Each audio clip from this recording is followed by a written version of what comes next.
started. Pursuant to Governor Baker's March 12, 2020 order suspending certain provisions of the open meeting law, General Law, Chapter 38, Section 18, and the Governor's March 15, 2020 order imposing strict limitation on the number of people that may gather in one place. This meeting of the Great Barrington Select Board will be conducted via remote participation to the greatest extent possible. Specific information and the general guidelines for remote participation by members of the public and or parties with a right and a requirement to attend this meeting can be found on the town's website. For this meeting, members of the public who wish to listen to the meeting may do so following the instructions at the top of the agenda. No in-person attendance of members of the public will be permitted, but every effort will be made to ensure that the public can adequately access the proceedings in real time via technological means. In the event that we're unable to do so, despite best efforts, we will post on the town's website an audio or video recording, transcript, or other comprehensive record of proceedings as soon as possible after the meeting. Pursuant to Mass General Law 7C 30A Section 20F, after notifying the chair of the public body, any person may make a video or audio recording of an open session of a meeting of a public body or may transmit the meeting through any medium. At the beginning of the meeting, the chair shall inform other attendees of any such recordings. The town is recording this meeting, as is CTSB, Berkshire Edge, and other members of the public. Any member of the public wishing to speak at the meeting must receive permission of the chair. The listing of agenda items are those reasonably anticipated by the chair, which may be discussed at the meeting. Not all items listed may in fact be discussed. Other items not listed may be brought up for discussion to the extent permitted by law. All 5 select board members are here. Let's start with the approval of the minutes. We have September 21st, 2020 and October 5th, 2020. Motion to approve. Let me do the September one first because I've got a change that might be major. Okay, go ahead. So motion to approve the under new business F. Mark Brahinsky has recommended that this is about the dog walking, to refer to the Conservation Commission, Parks Commission, and Cemetery Commission to discuss their opinions on the bylaws for unleashed dogs. This is this next sentence. The recommendation we brought back to town meeting for further discussion. Is that correct? No, I think it was coming back to us. Okay. I didn't see that. If everybody remembers that, that's minor. We can just fix it. Yeah. And then under the public hearing, the attorney's name is highlighted and spelled wrong. I assume it's highlighted because they were going to check it, but it's H-E-U-E-R. That was the attorney for the neighbors. Yep. That's all. So the motion is to approve September 21st, 2020 with those changes. Do I have a second? Oh, sir, second. Okay, discussion. Roll call vote. Lee. Aye. Kate. Bill. Aye. Ed. Aye. And I. It's unanimous. Ed, the next one. Motion to approve the minutes of October 5th, 2020. Second. Discussion. Roll call. Lee. Aye. Kate. Bill. Aye. Ed. Aye. And I. It's unanimous. Select board's announcements and statements. Lee. Nothing for me. Kate.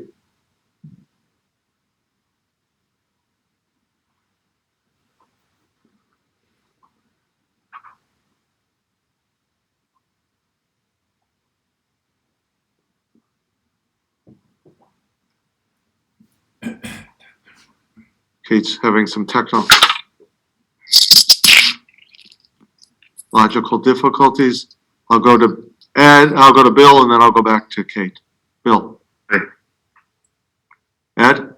Yeah, I have a request, I guess, and I'm sorry, it seems like at each meeting I give Mark more work to do.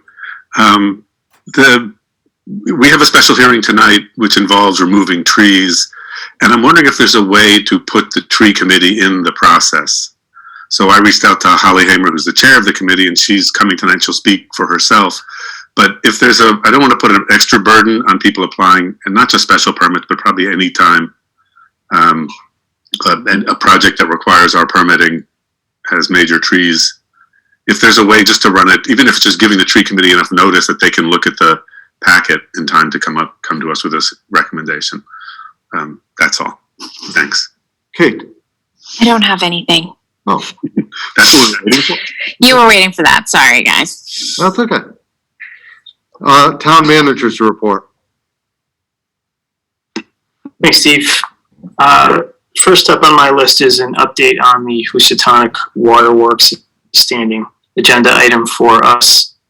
Nothing new to report except that we continue to work with our engineers, meeting with them, I would say at least weekly at this point, and we're still on track for a presentation from both firms this spring on the Phase 2 study and the appraisal of that system.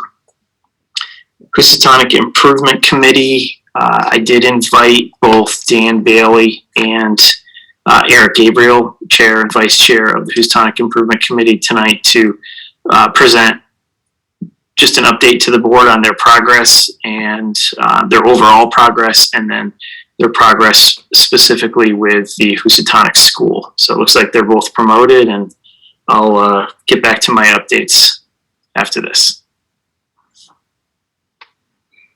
Are you ready for me? We are, Dan. Thank you for having me, Mark and board. Appreciate it. And Eric, feel free to jump in if I miss something here. It's hard to tell when I can't see anybody. It's hard to tell when somebody has something to say. But anyway, so generally, we've been moving along, perhaps at a slower pace than we would like, or maybe even some other people would like. I don't know, not to push any blame on it. We've had some technical difficulties, and we're also 2 board members short too. So sometimes a quorum has been an issue a couple times for us too. So those are just some general notes. But we've had some general discussions about Housatonic as far as what's been happening. Obviously the water quality has come up several times as an issue. One of our members has been monitoring a Facebook page and kind of collecting the comments and concerns as far as the water system goes. Obviously we've been tracking your progress as well, doing that, and are very interested in hearing your recommendations as far as that too. We've also had some just general discussions about Housatonic history, maybe potentially reaching out to the Historical Society and Historical Commission to maybe get some walking tours when we can get back to those kind of things, some historic walking tours to Housatonic, just to highlight some of the immense history. We've also just recently we discussed the sidewalks in Housatonic, and I meant to reach out to Sean Van Dusen prior to this meeting, and I apologize I didn't. Just to see what the schedule was for the existing sidewalks, and as well as the potential of the expansion of the sidewalks. Going from continuing on North Street. I'm sorry, continuing on Main Street to North Plain Road. There we go. And the library has also come up on several occasions in the renovations to the library. The board took a vote to support the renovations and moving forward with a handicap accessibility. We did look at the recommendation that came out for that as well. So I guess that brings us to the Housatonic School, which has kind of been our main focus, probably because it's the biggest elephant in the room. We are in the works with creating a design charrette with this group of Berkshire architects, essentially for their AIA licensure. They have to do so many hours of community service every year. So we've reached out to Eric. You're gonna have to fill me in on her name, from Berkshire Design. Yeah, let me pull it up here. Sorry, it's not right in front of me. She's coordinating with us and several other architects in the area. Harry Bartini. There you go. Thank you, Eric. No, To coordinate a group of architects that would essentially take all the information that's been out there for the Housatonic School, which includes some of the Great House Partners stuff, the Housatonic Task Force stuff, the several RFPs that have gone out, some zoning stuff from Chris Rumble, and as far as some other facts and figures from Sean Van Duzen as well. So they've got a whole list of information that they're going to take and essentially give our committee ideas of what there is in the potential for the school. And it's basically everything's on the table. Based on the information they can come up with. We have not set a date. Obviously, in the wintertime, it's kind of hard. They can do it virtually. They don't need to be in the building. They have the schematics. They have the blueprints. They have all the information in front of them. But just kind of coordinating in that and getting it into a public forum, we're still probably a month and a half away from probably getting that out there. But the hope is that we could get some very concrete ideas as far as real potential for the school. Then our committee would be then take those and kind of see which ones kind of fit other surveys and things that have gone out, as well as probably including one of our own new surveys, and hopefully be able to present something to you guys within a reasonable time after the charrette is done. So that's where we're at right now.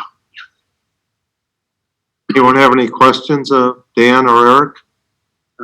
One, first of all, thank you both. I've been to most of your meetings, and I know it's especially with the school, it's quite a slog. So thank you. The design charrette, will there be an eye on cost? Like, will they have any idea what some of their ideas will end up costing, or is that a later phase? Yeah, they can give generalized costs based on their designs and based on what they know. Obviously, it would be a very general cost. Okay. But they should be able to give us some ideas, yes. Eileen, you had a question? Just unmute yourself. I was just curious as to what is being considered from the previous plan that the selectmen had ended. As far as the Great House Partner? Right. So they have all of that. They have that proposal. The architects have that proposal, or will have that proposal in front of them. So they can take whatever information they really kind of want or need out of that. I'm sure, I can't speak for them, but I'm sure obviously they'll look at the things like the windows and the roofs, knowing that there has been some money approved through town meeting for that as well too.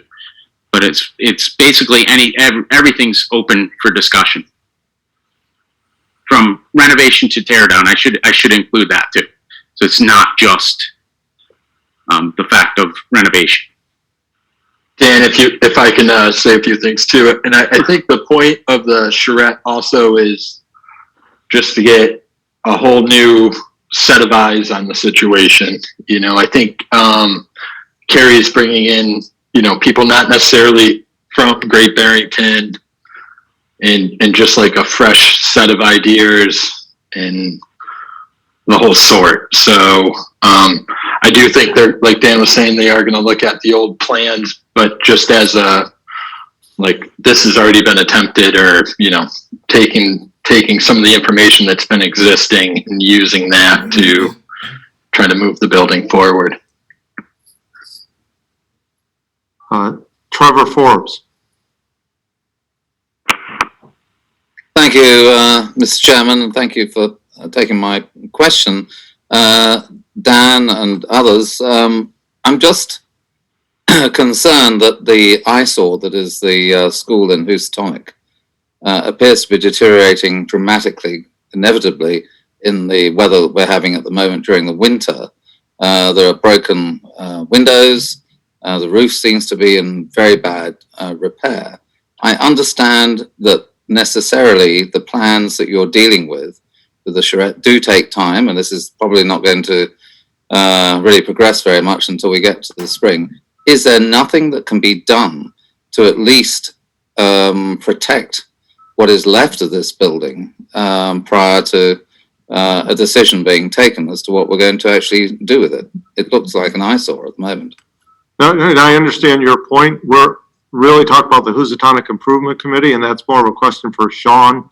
And he, I don't think, is here tonight, so let's have that under town manager's report for the next meeting.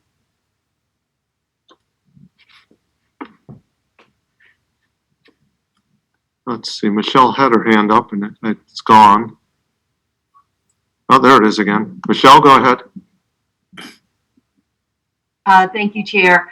As a matter of fact, it did come up during a Housatonic Improvement Committee, and I think both you and Ed were there with regard to the deterioration of the building, which I think is directly related to this conversation we're having right now by the Housatonic Improvement Committee. And I believe during that meeting, I think it was 2 meetings ago, comments, including those from the chair of the HIC, had stated, you know, what can be done to prevent further deterioration. And I think there was a comment that the windows were going to be boarded up. And I go by the Housatonic School every day, and I see that it hasn't been done yet. So I'm just curious, because those comments did come up during the Housatonic Improvement Committee, that all this conversation's very nice, but every day that ticks by, the building's falling apart. As a matter of fact, I personally went on a tour with the town manager. I think it may have been 2 years ago. And because of the leaking roof, the plaster on the second floor was caving in.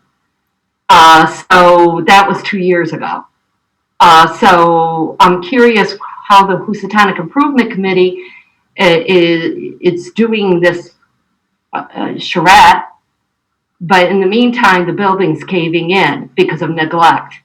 So I'm curious what the chair of the HIC thinks about that and their efforts, if I may. Of course. Well, Michelle, yes.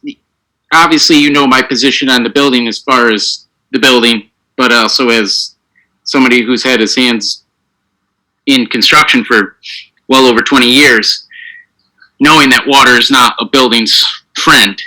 And I'm trying to shake the cobwebs off of the exact discussion. I know we did have that discussion, but and I don't have the minutes in front of me. I apologize for that. But I could tell you that it is a concern of the committee that the building has deteriorated more in the last several years. But I think we could certainly make recommendations to the select board to say, you know, let's just get some tarps on the roof. And I think that has been done in the past, if I'm not mistaken, from anybody on the board. I think within the last couple of years, if anybody remembers that. And there was a reason from the DPW superintendent why that was not done. I don't remember if it was at the end of a budget cycle, so it wasn't in the budget at the time.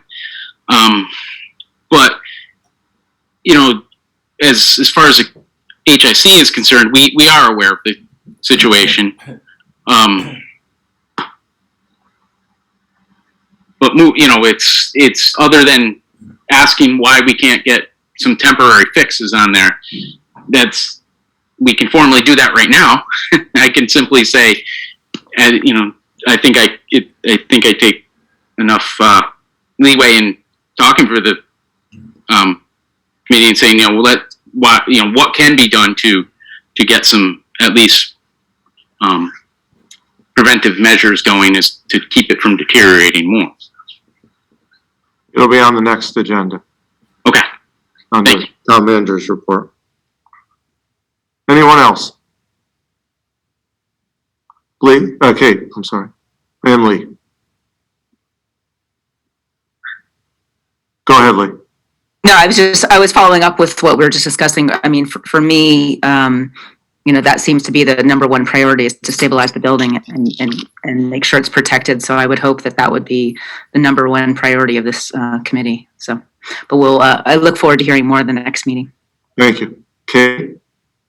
I guess I just was wondering, because it seems like, obviously COVID has caused a lot of disruption in getting anything done.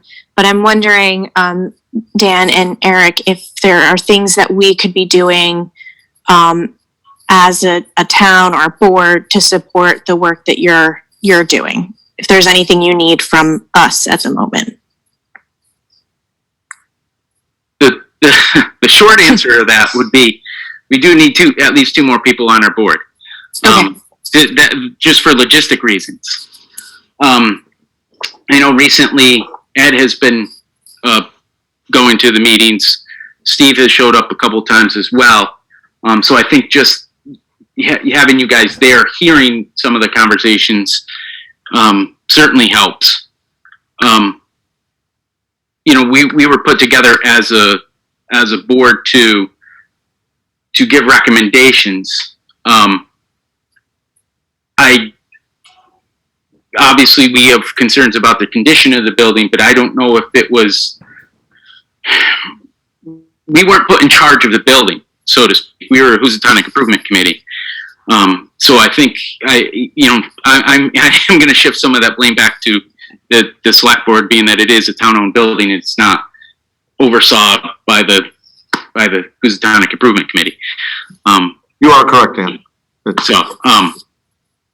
And again, obviously we can recommend and do those things, give you suggestions, but it is in your court. And, that paying more attention to those things. I know it's been Michelle, for example, and I don't mean to put Michelle on the spot, but for years has been talking about the condition of the windows and the safety of the building itself. So, I mean, it's at some point it has to come back to the select board to make a decision to actually put some money or do something just to, secure the building. Thank you, Dan. Anyone else have any questions? Just a quick, I was at the first meeting of the committee, and without any notes in front of him, it was sort of a sad and impressive thing to watch Dan go through 15 years of that's been tried. So I am very impressed by the work of the committee. So keep at it. Thank you. Thank you.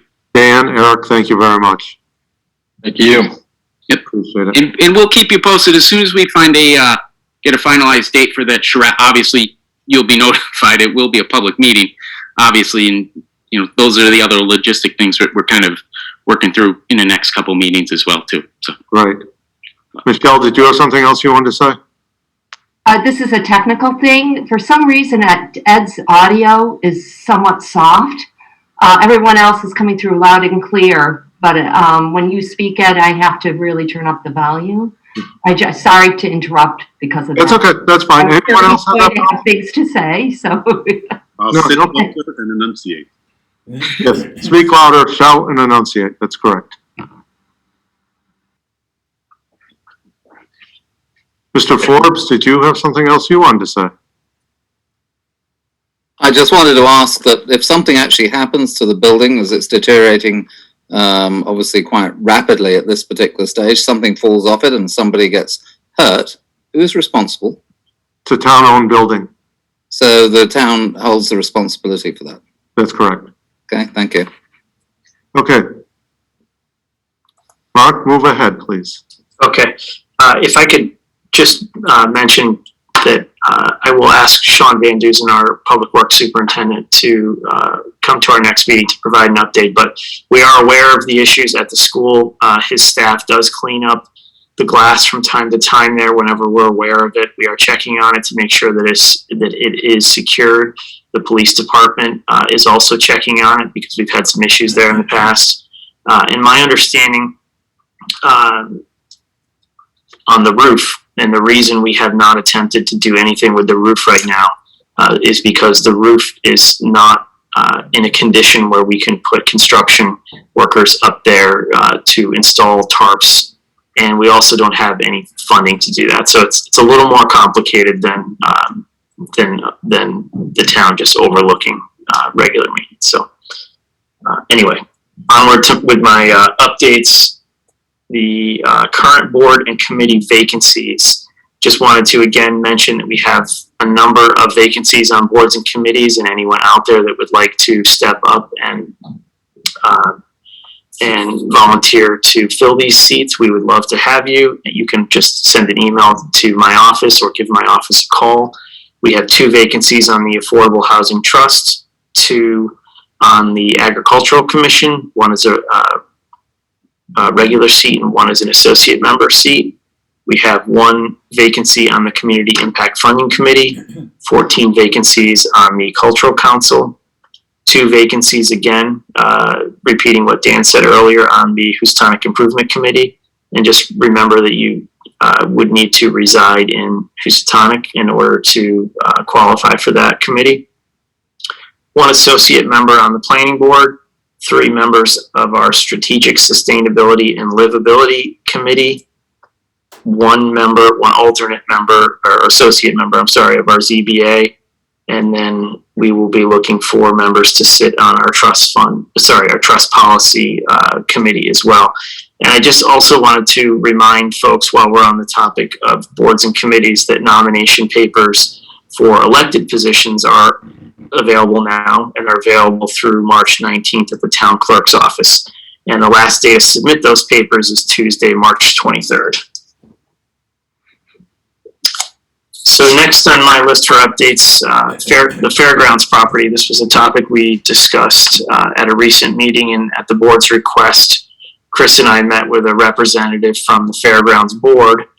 We're also in the process of hiring an appraiser before we discuss what an offer from the town might look like and what alternate funding sources may be available to us.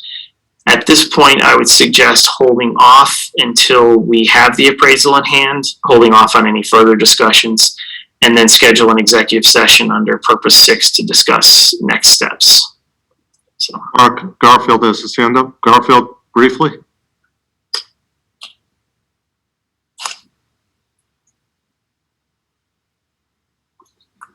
Just unmute yourself.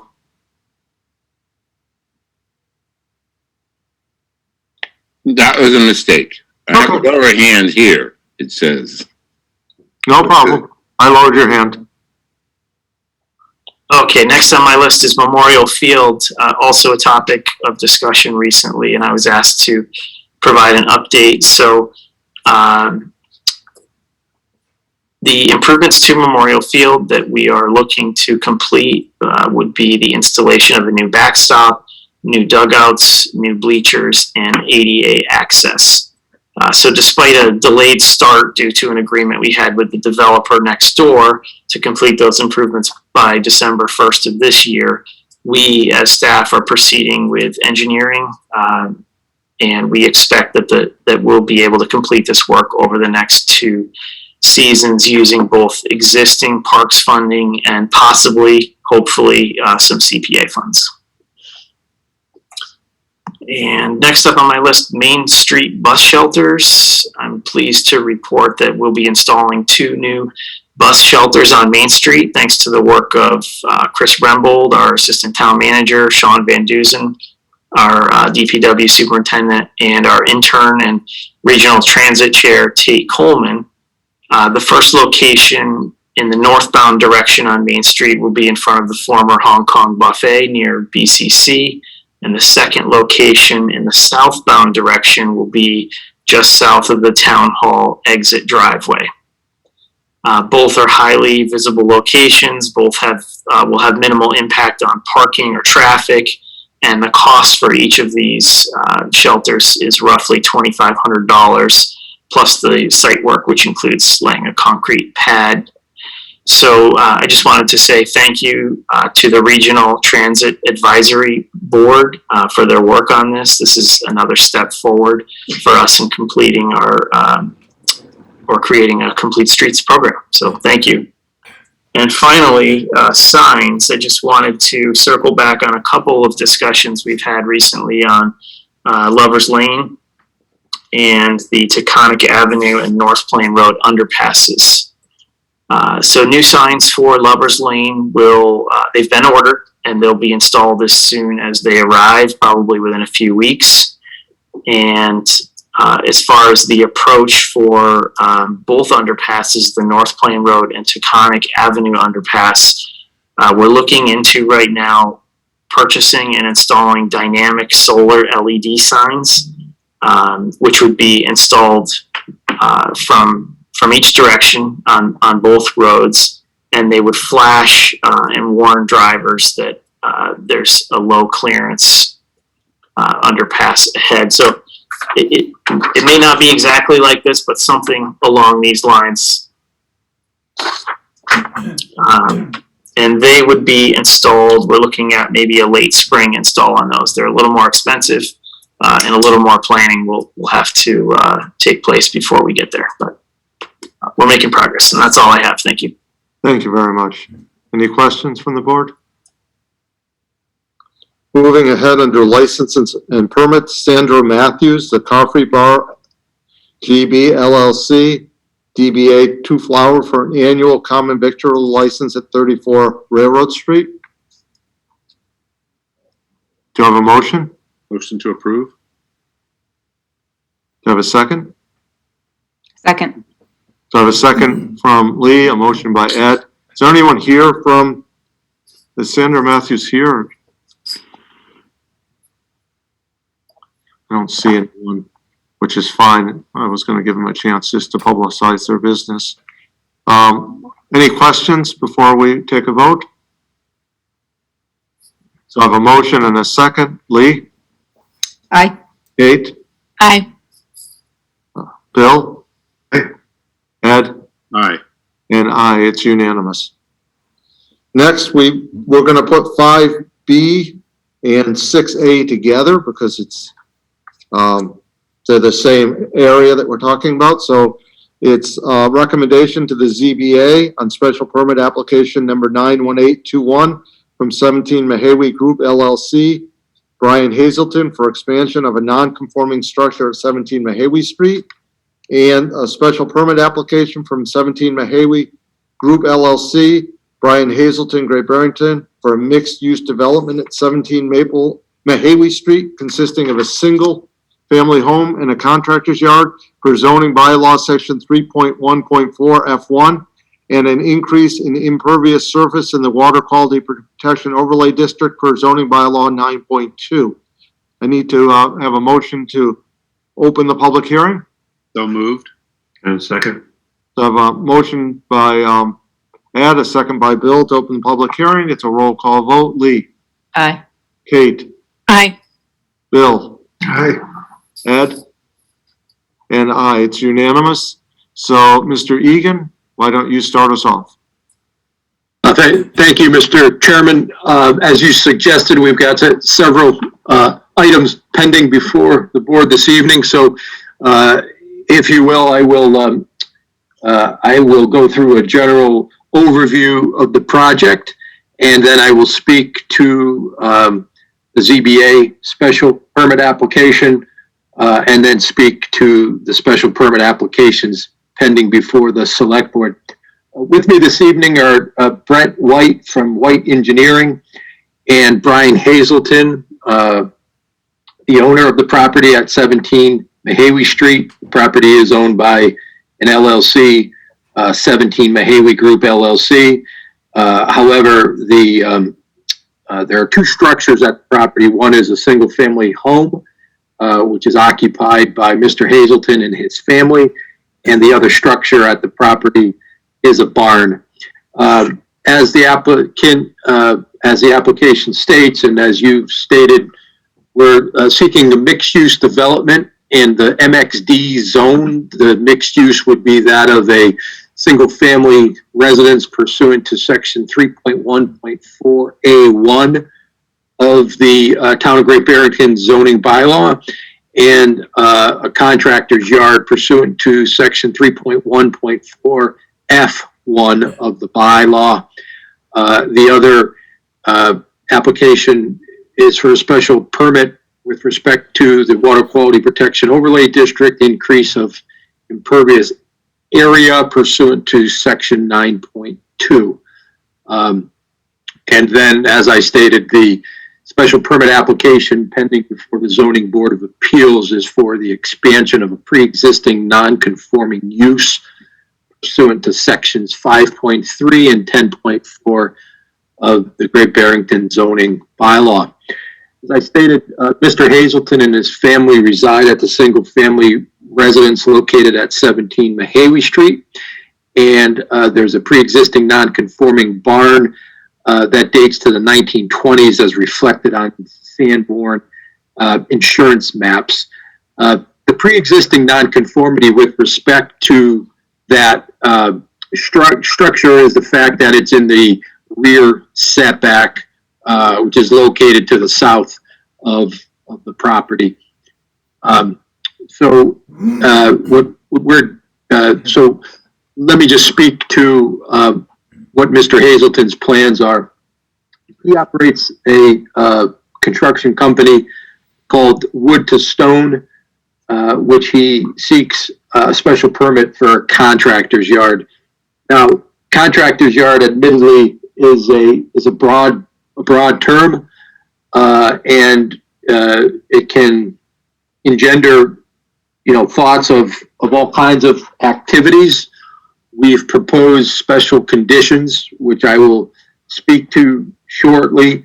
But in short, really what we're seeking to do is increase the non-conforming barn by the construction of a covered porch and a bathroom for employees and some other construction on the western elevation of that barn. Brent White will speak to the specifics of that construction. And then there's a proposal to build a shed in the western area of the property, and that shed will be used to store equipment and materials used in Mr. Hazelton's business. I should note that neighbors, as well as the planning board and the Board of Health, have raised certain concerns with respect to the proposal, and I submitted a letter to the select board as a supplement to our application, speaking to those issues. One was with respect to a potential wood furnace in use at the property. As I stated in my letter, there's no wood furnace. There is a wood stove in use pursuant to a permit, wood stove permit that was included with my letter. And there was also some concern about current construction being done at the property, and that construction being done on the property is unrelated to these permit applications. That work is being done pursuant to permit number R-20-0173, issued September 14th, 2020. It's important to note with respect to the special permit applications, namely with respect to the contractor's yard, the only materials that will be stored outside at the property are materials that would be used in the construction or improvements at the property. There will be no building materials stored outdoors on site. Any materials built on site will be stored indoors. In addition, heavy vehicles that had previously been located and stored at the property, namely a dump truck and a skid steer and accompanying trailers, have been moved out off-site and will no longer be stored on-site at any time. The only vehicles stored on-site in connection with Mr. Hazelton's business would be a Ford F-250 pickup truck and a Subaru that is used for estimating. There was a minivan that was previously parked on site, and that's been sold.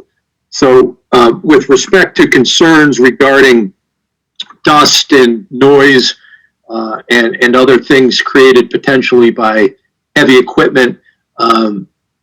We feel that the applicant feels that those concerns have been eliminated as a result of our proposed special conditions, which I'll go into in a minute. One of those special conditions being that this special permit for a contractor's yard, if granted, would not run with the land. In other words, it would be specific to 17 Mahawi Group LLC and specific to the exact use that we're looking to make. With respect to the contractor's yard, again, it's a broad definition. It's the only one that fits what Mr. Hazelton is looking to do at the property, which is to have his home and business be on site. And again, we feel that the conditions that we've put forward serve to narrowly tailor what is allowed and by whom. Again, as I said, only construction materials associated with improvements to the property would be allowed off-site, much as any construction materials to a property, be they shingles or other things for construction of a home or other things we store on site. All construction materials for projects that are off-site will be stored outside. Trailers and other construction equipments would be being kept on the property overnight, will be stored indoors. These are our proposed conditions, and only domestic-sized vehicles shall be stored at the property. All other vehicles used in connection with the applicant's business shall be stored off-site. As I said, currently there's a Ford F-250 pickup truck, the domestic-sized vehicle, as well as a Subaru that's used for estimating. And then, as I said, our proposed condition, final proposed condition, is that this use would not run with the land. Not only would it be narrowly tailored, but it would be specific to this owner and any future owner that wanted to extend that use, or the special permit would have to come back before this board. Speaking to, I know there's a lot of information here. I'm trying to get through it in a thoughtful way with as few words as possible, and obviously open it up. But with respect to the ZBA special permit, what we're looking to do, as I suggested, is to expand additional construction at the barn, which again is a pre-existing non-conforming structure, not a non-conforming use, and that structure is non-conforming, as I said, because it is in the rear setback. It's important to note with respect to the required findings by the ZBA, those being that the proposed project would not be substantially more detrimental to the neighborhood. It's a two-part finding. One is the proposed project, does it increase the nonconformity? The answer to that is no. All of the proposed work complies with the Town of Great Barrington zoning bylaw. So by definition, it's consistent with that zoning bylaw. The other important aspect is it's an adaptive reuse of the barn, and it improves the aesthetics. At this point, Mr. Chairman, I would ask you whether we want to stop with the consideration of the ZBA special permit, or if you would like me to go into the required findings with respect to the select board special permit applications, namely the contractor's yard and the increase impervious area in the water quality protection overlay district. Does the board want to take up the ZBA recommendation first, or do you want to hear the remainder? I'm okay with continuing, but Oh, it doesn't matter a lot to me, but it probably makes sense to do the ZBA one second. Phillips, Bill? We are the special permit granting authority for the Water Quality Protection Overlay District. Is that correct? And the ZBA will be determining the special permit? sort of. No, yeah, that's, we are, see if I can get this straighter. I mean, we're approving the use as a contractor's yard. ZBA And the water quality protection. and water quality. ZBA is approving any work on a building that's too close to the property line. Right. Another way to think of that is, if this helps, is you could approve the use as a contractor's yard. ZBA could potentially not allow for the special permit with respect to the barn, and it could still be used as a contractor's yard pursuant to the conditions that the board seeks to place on it, and that water quality protection overlay district. So while this board will provide recommendations to the ZBA, it is the special permit granting authority only with respect to the contractor's yard and water quality protection overlay district. I don't say that to infer that I'm here to tell you what your job is, but just to just kind of make clear in everyone's head, not on the board, but in the audience, kind of what we're doing here this evening. So Dennis, why don't you go ahead with, continue with your presentation? great, I appreciate it. Just after listening to my own voice for long enough, it's good to have a break. With respect to the findings, the social, economic, community needs which are served by the proposal. Proposal allows the applicant to keep a successful construction business in Great Barrington, thereby providing jobs, increasing the value of the property, which obviously is up for debate, and some neighbors feel maybe otherwise, but it's the position of the applicant that it increases the value through reuse of that barn. Elevations are included in the packet, and the end product would be consistent with a residential nature of mixed use. Also allow the Hazelton family to both live on the property and conduct their business. And I would point out that I think that's a major consideration here. This isn't an applicant who looks to use the property as a contractor's yard and will be expansive use and will be, their house will be off-site. The Hazeltons have children and they're looking to make their home here, and they're not looking to make this an industrial site with heavy equipment. Traffic flow and safety. It's our position that the proposed project will actually reduce the overall vehicle trips based on the fact that the previous use was of the 4 professional offices. As an occupant of a professional office, namely an attorney, I know that there are many vehicle trips for one law office throughout the course of the day.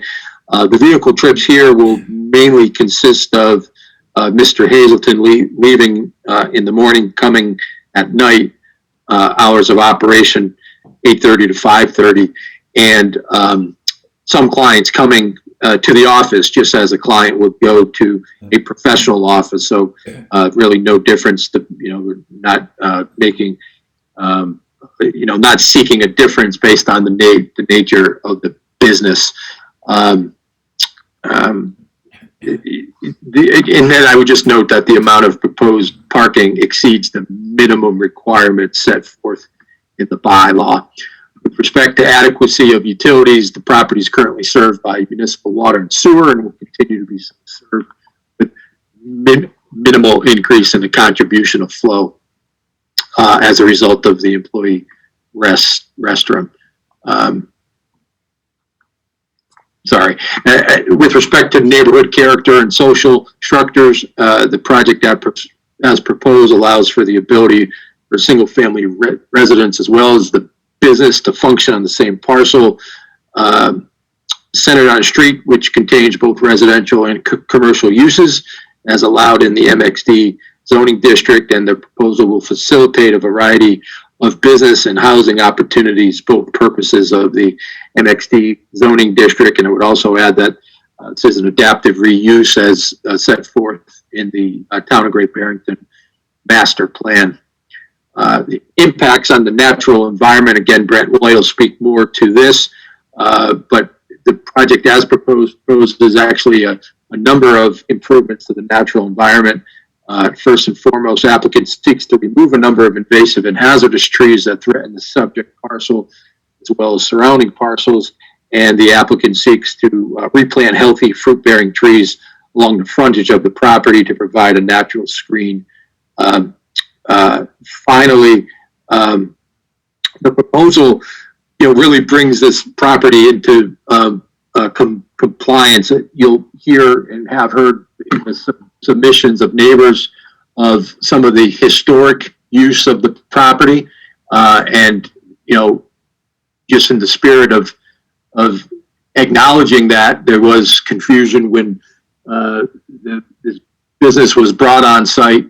The applicant, namely Mr. Hazelton, has been working with the zoning enforcement officer, Mr. May, and the photographs that are presented and have been submitted into the record are not representative of what's currently happening, and most importantly, I think not representative of what the site will be used for. Again, I think the application stands for the proposition that this property will be brought into conformity with the zoning bylaw, with the uses, and narrowly tailored.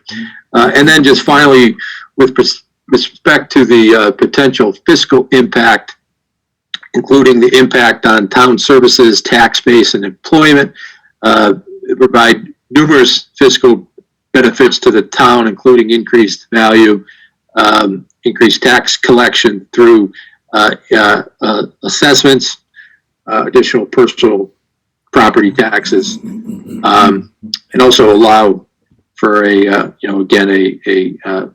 new business, or I should say, continued business in Great Barrington, and that live-work balance.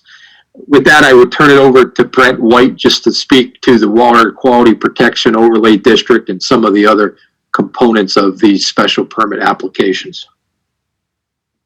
Well, thank you very much, and good evening, everyone. Again, my name is Brent White from White Engineering in Pittsfield on behalf of the applicant. I'd like to thank you for your time this evening. Attorney Egan has given you a very elaborate summary of the proposed application, so I'll try not to be repetitive. And really, I'd just like to emphasize some elements of the proposal that I believe are relevant to the Water Quality Protection Overlay District. I understand from the Board of Health hearing, as well as a healthy discussion we had with the Planning Board during our site plan review process, one of the questions came up with respect to the amount of impervious area on the property, the amount of parking area on the property, and what the net result is. There's no question that we are increasing the impervious area, and that is the reason we are seeking a special permit under the Water Quality Protection Overlay District. One of the benefits of this proposal is through the implementing the improvements as shown on our site plan, we actually decreased the amount of gravel parking area on the property by approximately 1,000 square feet. So again, with concerns of parking area, dust, noise that comes from vehicles parking, by default, we're reducing that approximately just under 20% by the removal of that additional parking area. One of the other benefits is with the proposed shed that will be constructed on the western portion of the property. First of all, we're going to construct that shed on helical piers to really minimize the amount of disruption and excavation on the property. But what we plan to do is capture all of the roof runoff from that shed and pipe that directly to a subsurface infiltration bed running along the western side of the property. Anyone who has a septic system will see generally it's plastic chambers with stone that absorbs water directly into the ground. As a part of our due diligence, we had done some test fits with Mr. Hazelton. One of the benefits of this site and really this entire neighborhood, having worked on a number of projects and reviewed other projects proposed, is this is essentially a sand and gravel deposit. So we have very permeable soils, which lend themselves very favorably towards infiltration and recharge, which is one of the goals of the Water Quality Protection Overlay District. The goal is to, as we improve properties, do so in a way that allows us to capture runoff and put it back into the ground so we don't starve that aquifer, which serves as a source of water for public water supplies. So in this case, with our application, the subsurface infiltration that we have proposed, that would allow for 2 inches of rainfall over the entire proposed impervious area to be stored within those chambers. And then in southern Berkshire County, many times you'll hear reference to the 100-year storm, which is approximately 7.8 inches of rainfall over a 24-hour period. Based on the storage capacity and the infiltration rate of the soils that underlie this property, we could handle a 24-hour storm in approximately 6.5 hours. So there's going to be a drastic reduction in the amount of stormwater runoff that comes from the property. In an effort to better address the existing barn, we've also proposed stone drywalls to be placed around the perimeter. So as gutters and roof leaders are put in, it allows us to capture and direct water more directly into the ground around the perimeter of the barn as we make other improvements to that. We've already discussed the amount of parking on site. We still show approximately twice the amount of parking that is required under the MXD zone for the mixed use. And one of the reasons we felt that was important was understanding some concerns that have been raised by the neighbors with respect to employees coming to the site as well as possible deliveries. Mr. Hazelton and his family coming and going from the property, we felt important to be able to show that we are not relying on parking on Mehavy Street to not only accommodate our everyday traffic flow, but really handle that peak flow of, we're possibly obtaining a delivery. We have clients who are visiting Mr. Hazelton for a consultation for a project in their barn, as well as friends of the family coming and going. So with the amount of parking that we have on site, we're really trying to reduce any potential burden on the residents or other people utilizing Mehavy Street. With respect to trees, there's a total of 5 trees that are proposed to be removed, 4 of which are Norway maple, which is a known invasive tree, one that is of minimal value, and one that we're trying to remove. And the 5th is an evergreen tree immediately south of the main house that was actually struck by lightning. The lightning strike mark is still on the tree, and it's approximately 2 stories tall. So we feel it's a good thing to have that removed as a part of our overall improvements on the property, and to not only make up for the trees that are coming down, but also to soften the mixed use element of the property. We've proposed 8 fruit-bearing trees along our frontage with a minimum 1-inch caliber. Should be noted, none of the trees that are proposed to be cut are within the public right-of-way, none of which are a public shade tree, but the fruit-bearing trees, our hope is to not only provide a visual screen, but also just to make increase the neighborhood feel of the site, even though there will be commercial activity.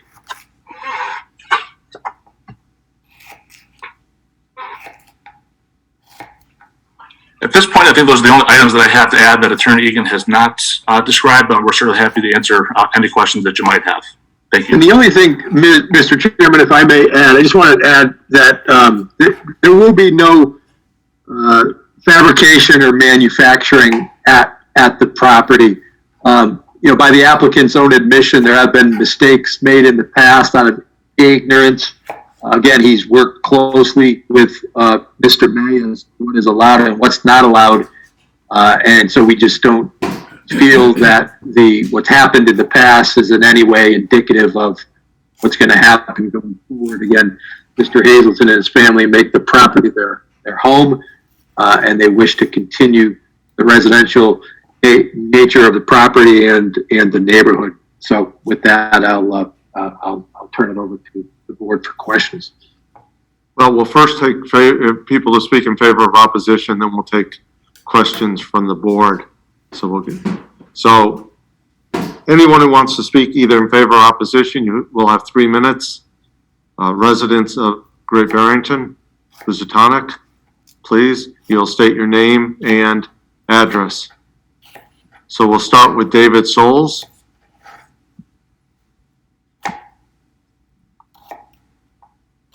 Just unmute yourself. Okay, can you hear me now? I'm David Souls. Yes. Hi, thank you very much. We purchased the property at 29 Mehavy Street, which sounds like it's far away, but it's actually just inches away from where the activity took off shortly after we closed on our house 30 years. The Gracos owned the house, and we had no idea that the Gracos had endured a degree of turmoil at 17 Mehavy, and that they had filed formal complaints with the town for what they had endured in terms of cutting and grinding and noise and clanging and shouting and high volumes of vehicular traffic involving 15 employees coming and going, and putting heavy equipment and machinery up and down on trailers hooking them onto and off of trucks throughout the day, getting deliveries from 18-wheelers on the street, which used to have signs at both ends stating that no trucks were allowed, according to longer time residents. Those trucks have blocked traffic on the street, causing disputes with motorists who wonder why they won't move or why they're parked there.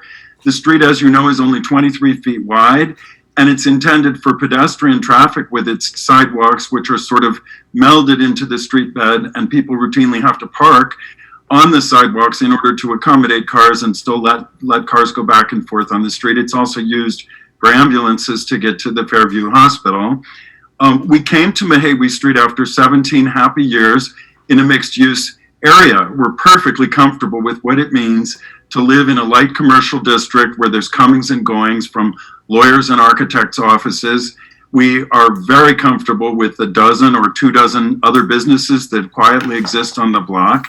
And when we bought our house, there was a sign in front of Brian's house saying that it had an accountant and a lawyer and an architect using it as office space, and that seemed fine to us. There was no identification of a construction company, and when the Graccos left the day we closed, their moving van pulled out, and almost immediately, I'm going to say within 36 hours, the character of the entire block changed dramatically before our very eyes.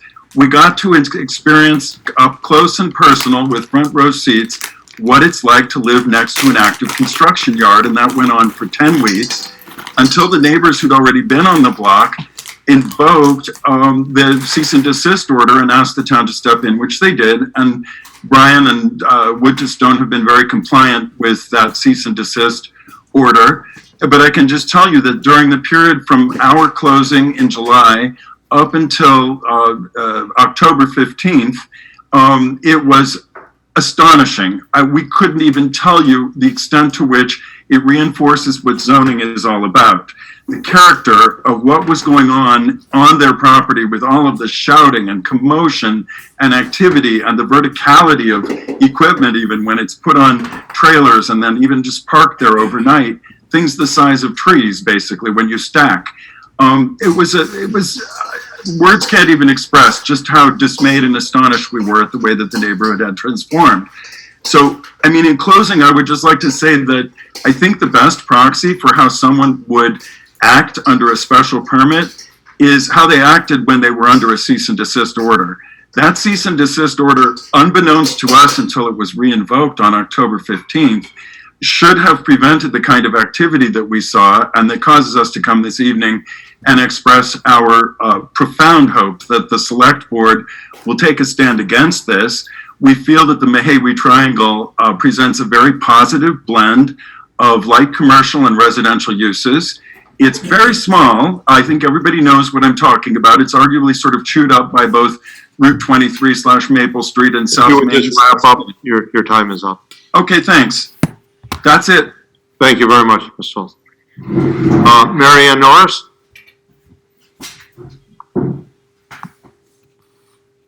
Just unmute yourself. Okay, this is Mary Ann Norris. We have been for 14 or 15 years customers of Brian Hazelton. And we recognize him as an outstanding citizen, honest, a very, very effective construction employer. We really appreciate all he's done, which he has done a lot for us. Okay, so that's a customer speaking.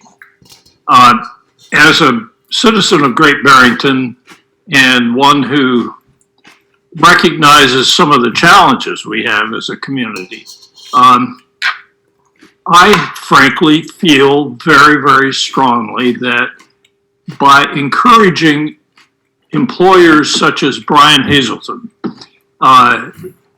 encouraging small businesses of this nature to be in our midst, not coming from Springfield or someplace, but being in our midst, means a tremendous amount for the quality of our town and for the quality of I hope, the neighborhood that he is in.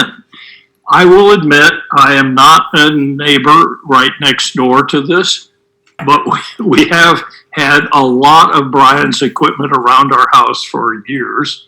And I have to say, it has, I understand if you have gone into this with an expectation of having a residence that has nothing whatsoever going on around it, that you would be it would be quite difficult to have a big dump truck come along your street and into a property. However, I find that there is so much value in us as a community embracing the small businesses that we have. And this is a small business. I have no idea how many people he employs, but Brian has been a student of good management. He's really worked at the process of finding ways of managing his construction company that's minimal impact on the community in terms of its environmental influence. And he's a wonderful guy to have as contractors. Thank you very much. That's Robert and Marianne Norris, Prospect Street in Great Barrington. Next is Joe Boza. Hi, Joe Boza. I live at 97 Castle Street, and I've been with Brian both as a partner and now as an employee since the beginning when the building was originally purchased and the business was originally formed. And I just wanted to reiterate what Mr. Norris said about Brian being a good employee. He treats his people very well, and he does care a lot about the impact that his business makes on the neighborhood. When the cease and desist order came, Brian and got the whole crew to get together and comply as best as he could to get vehicles off of the property and to get the yard cleaned up of all construction material. And I think that his proposal is addressing all of the issues that the neighbors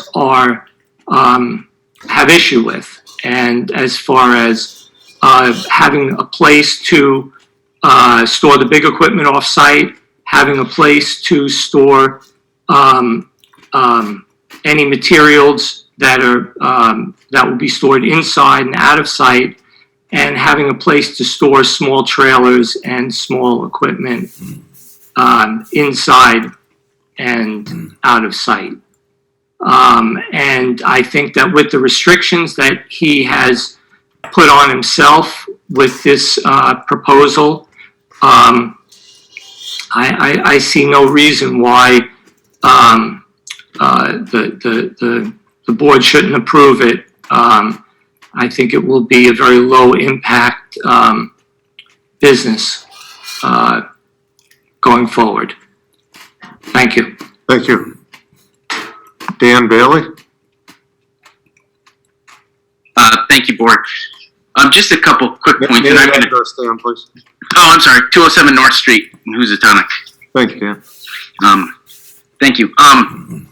Just a couple things, and I'm going to try to bring it back to why we're actually here, hopefully. I certainly echo Mr. Norris and Mrs. Norris's comments about bringing small businesses back into Great Barrington and trying to encourage them to develop here. I think that's really important for our economy.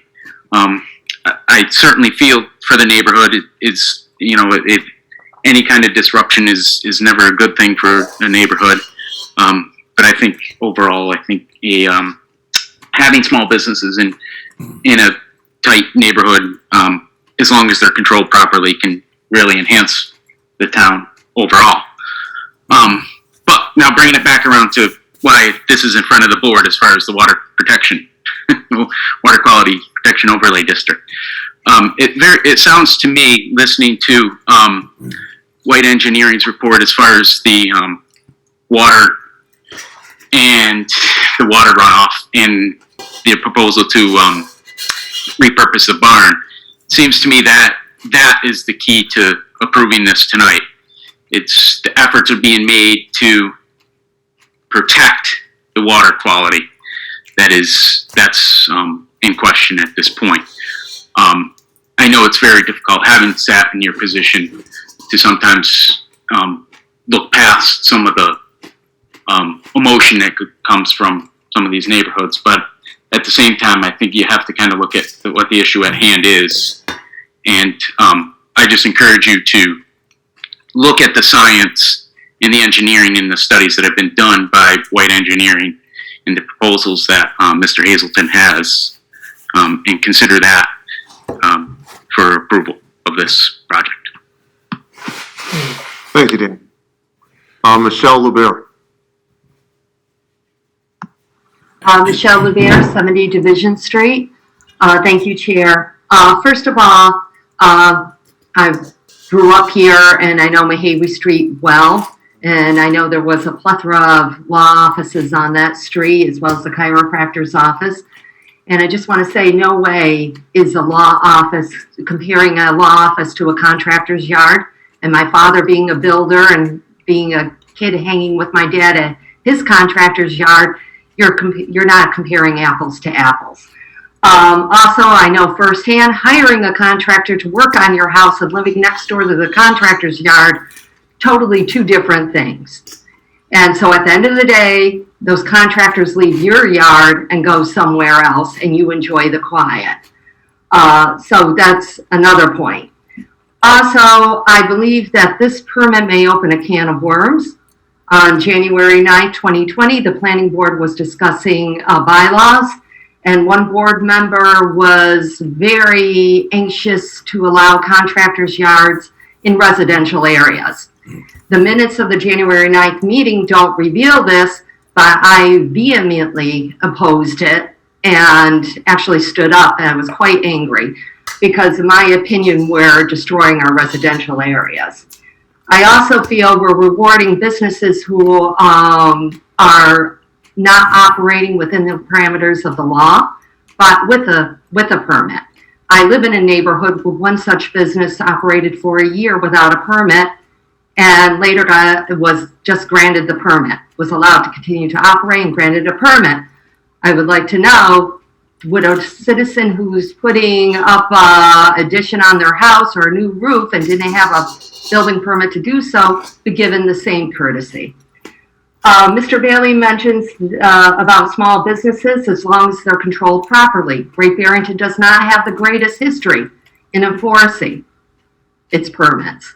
And I think a couple times it's even come up by the select board members themselves. And as a matter of fact, it's kind of taken on a citizen enforcement. Citizens have to speak up, sometimes getting harassed in doing so, and then the town starts taking enforcement action. So that being said, we also need to look at the character of the neighborhood. A contractor's yard in this neighborhood is ridiculous. And living in a neighborhood that is the subject of poor planning, one business in our neighborhood, backup beepers beginning in the morning. Big trucks have backup beepers. The law requires it. So in this quiet little neighborhood, being exposed to that, it will destroy the character of the neighborhood. So there are many reasons not to allow this contractor's yard. One also being, once one is in a neighborhood, it's going to, again, open a can of worms in other residential areas. Thank you. Thank you. Barbara Motz? I got it. Thank you. Barbara Motz, 22 Mahawi Street. After reading through the packet for tonight's hearing, I was kind of amazed to see the ambiguities, the misrepresentations, and the very questionable assertions made by the interested parties justifying the issuance of these permits. First of all, a major concern to me was how they muddled the terms contractor's yard and business, putting it together often saying that the statement of intention is the ability for a single-family residence as well as a business to function on the same parcel. The business has two sides. The business on one side is the professional offices and client spaces, which is fine, fits right into the neighborhood, doesn't need special permitting, as far as I would understand. And I think that could serve its purposes. The other side of the business is a contractor's yard, which does not fit into the neighborhood and does need special permitting. Now, Mr. Hazelton has told us, and we've repeated it tonight, that he was moving the fabrication aspects of the business and the construction aspects off-site. That's great. So why does he need a special permit if he's going to do that? A special permit also, as was stated by, was by Mr. Egan, I believe, that contractor's yard, the term itself, is a broad term with a broad definition. If they're given a special permit to do this under, we understand there are certain conditions, then how do we know that in a few years, under this broad terminology, he won't tweak that definition and start putting in construction activities that really don't belong there? Why does he need, if he has an off-site piece of property that he's using for that, why is he pursuing it to this intense degree to get a special permit when there's so much controversy and so much concern? It does not belong in this neighborhood. Why would he bother to do it if he has that other site already at hand? We're not against his business. We're very happy to have his residence there along with the offices. But the other aspects of it are just too open, and they're just really of concern.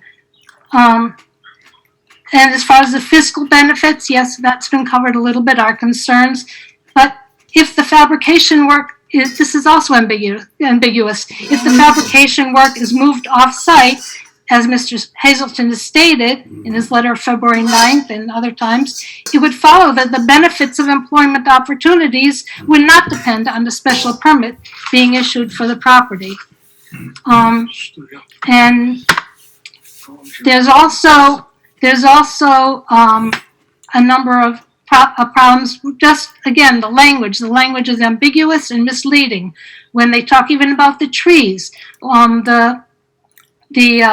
The project narrative states, quote, in order to accommodate this proposed construction on site, there will be a total of five trees cut. That's in order to accommodate the construction.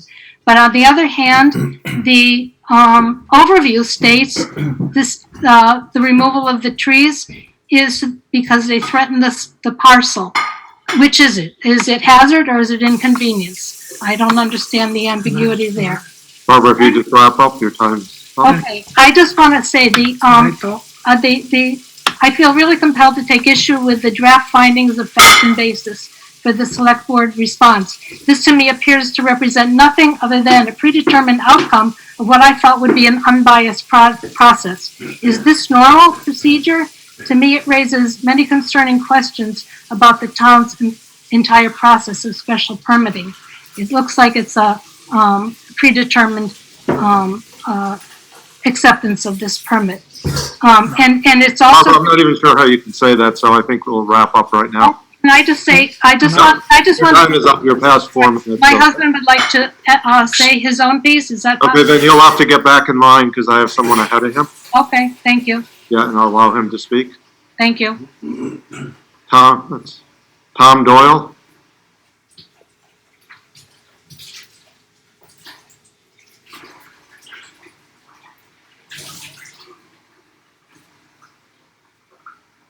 Just unmute yourself, Tom. Can you hear me now? Yes. I'm Tom Doyle. I am the owner through an LLC of 32 Mahawi Street and also 546 Main Street. I'd like to speak to a little of the history of this area. Its legacy goes way back. Actually, my mother-in-law lived at the property just directly across from the subject property until her death a few years ago. The legacy of this area in zoning has been largely a B2 zone. That's B for business. And the zoning efforts that were undertaken by the planning board several years ago, I thought were a very constructive step to encourage more housing development in along with accommodating business use. And I just think that without getting into the particulars here, I think adaptive reuse, repurposing of buildings in this area is very important. Everything may look nice on the outside, but there's a lot of buildings that are in disrepair. And we should be encouraging more of this type of redevelopment, reactivity. You might remember at 546 Main Street, there was a multifamily home there. I had to sit through more than a 5-hour meeting listening to how it was described as a lovely Italianate structure. Well, it was really a drug-infested dwelling. And when a inhabitant died, I finally made the decision to demolish the building. The neighbors in this area of the business district, now MXD district, should be grateful that I took that on and got rid of the problem. There could be other situations where if these buildings are not dealt with in a constructive way for reuse, you could have more of that. And I sent to the staff a map that's from the Library of Congress. Some of you may have seen it before. I don't know if any of the staff can put it up on the screen, but it shows the Mahawi Street area back in the day. And actually, right at this subject property was a large business. It was called the Brewer Lumberyard. So there is some historical significance, and it is in the 250th anniversary book of the town of Great Barrington. You can, read all about it. So just imagine what the area was back in the day when there were horse-drawn carriages delivering lumber up and down, and deposits in the permeable spaces by the hardworking horses. So I think the narrative of this being more residential in the history sense really needs to be debunked, because it has not been that case. Thank you, Tom. If we can share that if you wish, if not.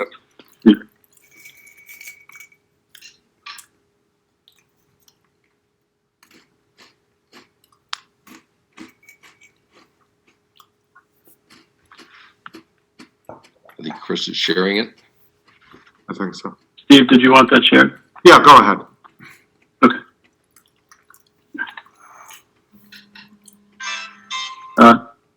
Mark, you'll have to give me that permission. Unless you have it.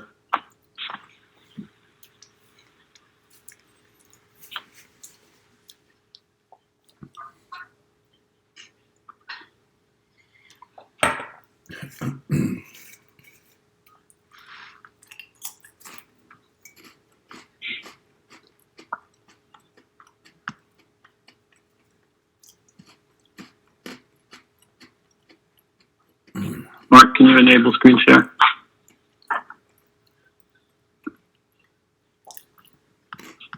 Yeah, I'm working on it, Chris. I may be able to just share it. Hang on one second.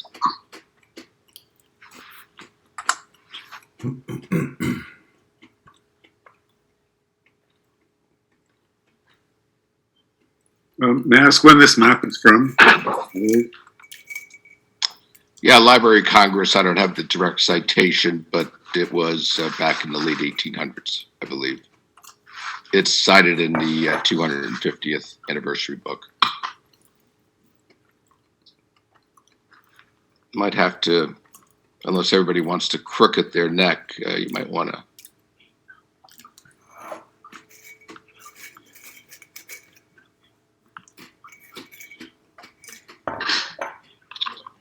Unfortunately,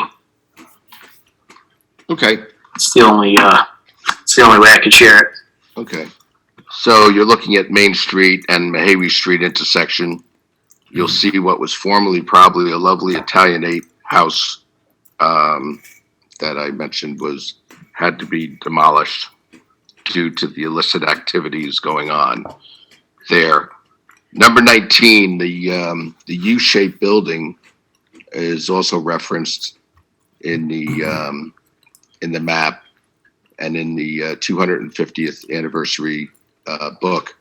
That is the Brewer Lumberyard. So that was a pretty massive structure back then in the day. And across the street, all the way to the left, is currently 32 Mahawi Street, which is what I mentioned that we own. And the little building across the street, I believe, is the house that my mother-in-law lived in. Thank you, Tom. Thank you for your time and good luck with your chore. Thank you. Okay, next would be Barbara Motz, which I think is her husband. Steve, can I say a word or two? Yeah, name and address, please.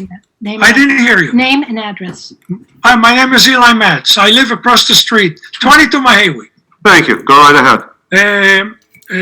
Mr. Brian Hazelton, from the first day he came into our neighborhood, started destroying the neighborhood, poisoning the air by using a furnace. By the way, he doesn't use any wood, cut wood. He uses wood from the leftovers of his own work, which means that wood is extremely poisonous. Okay, nobody pays attention to that. The guy is poisoning the area since the first day he came into. Then he started with the trucks. And more important, if he wants a license, which means he wants to store things here, and everybody knows when you store things, you have to bring them in and you have to take them out, which means more pollution and more poison into our neighborhood here. Okay, that's all I have to say. This man is really not a decent man. Thank you very much. Let's Let's not talk about personalities. So next is, we have ending in 434. Just state your name and address. It's a phone. Unmute yourself to hit *6.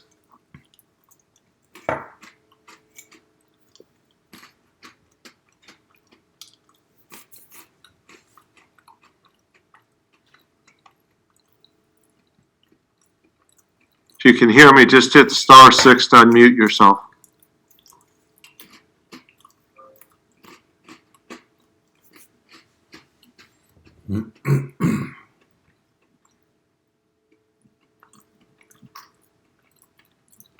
While they're trying to do that, does anyone else want to speak?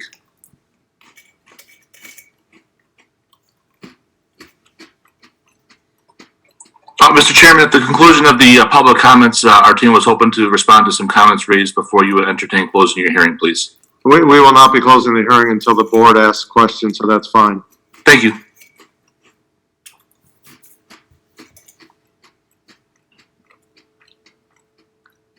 I'm just seeing if, I want to give this person every chance to unmute themselves.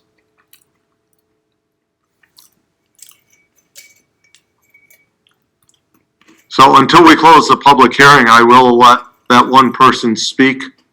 If they can unmute themselves, the number ending in 434.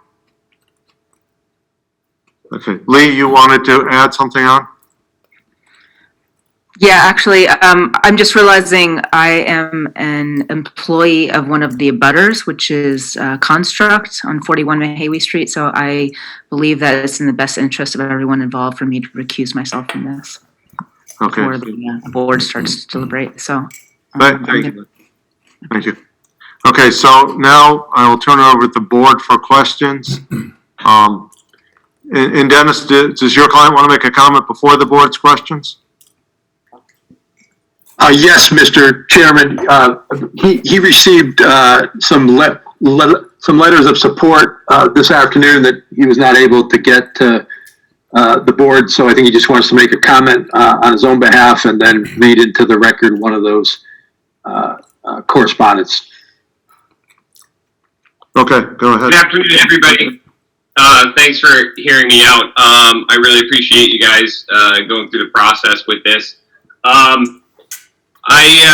We are going for the contractor's yard because that really is the only avenue available for my type of business. The stipulations I put onto myself and my business is to really make sure that I'm not bothering my neighbors. I feel we're a pretty conscientious group, and that we do not do a lot of the things that have been said that we do. But just today, we did receive a letter from our butter at 15 Mahawi. I'll read that quickly.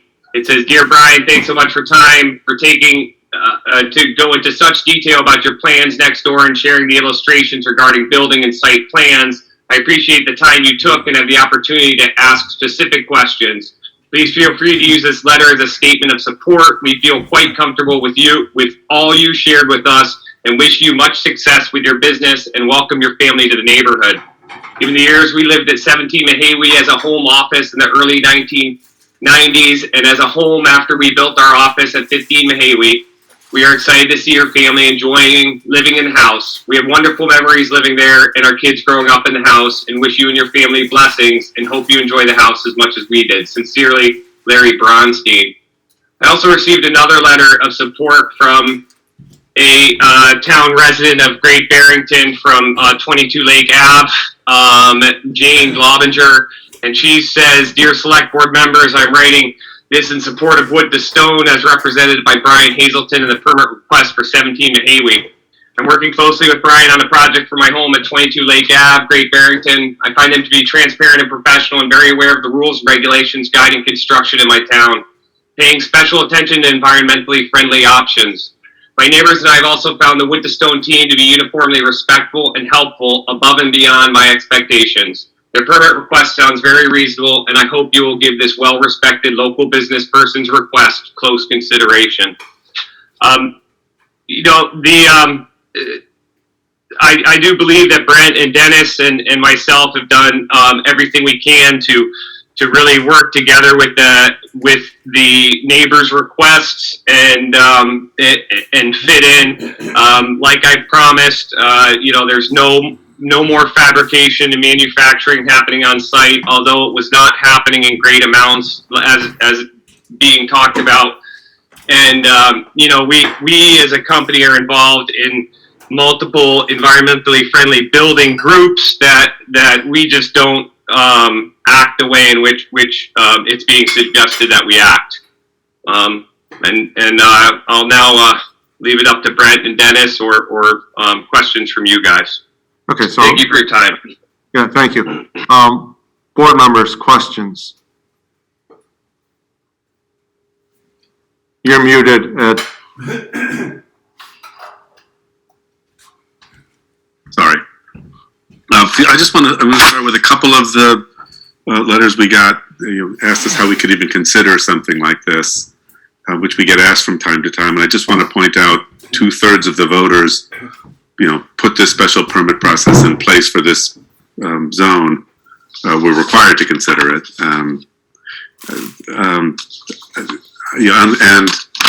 The water quality overlay district isn't the only issue we're dealing with. That's one of the two permits. The big concern I would have as a neighbor, which one of them brought up, is the deliveries, right? The stuff you're storing has to get there. Semi-trucks, I assume, do the delivering.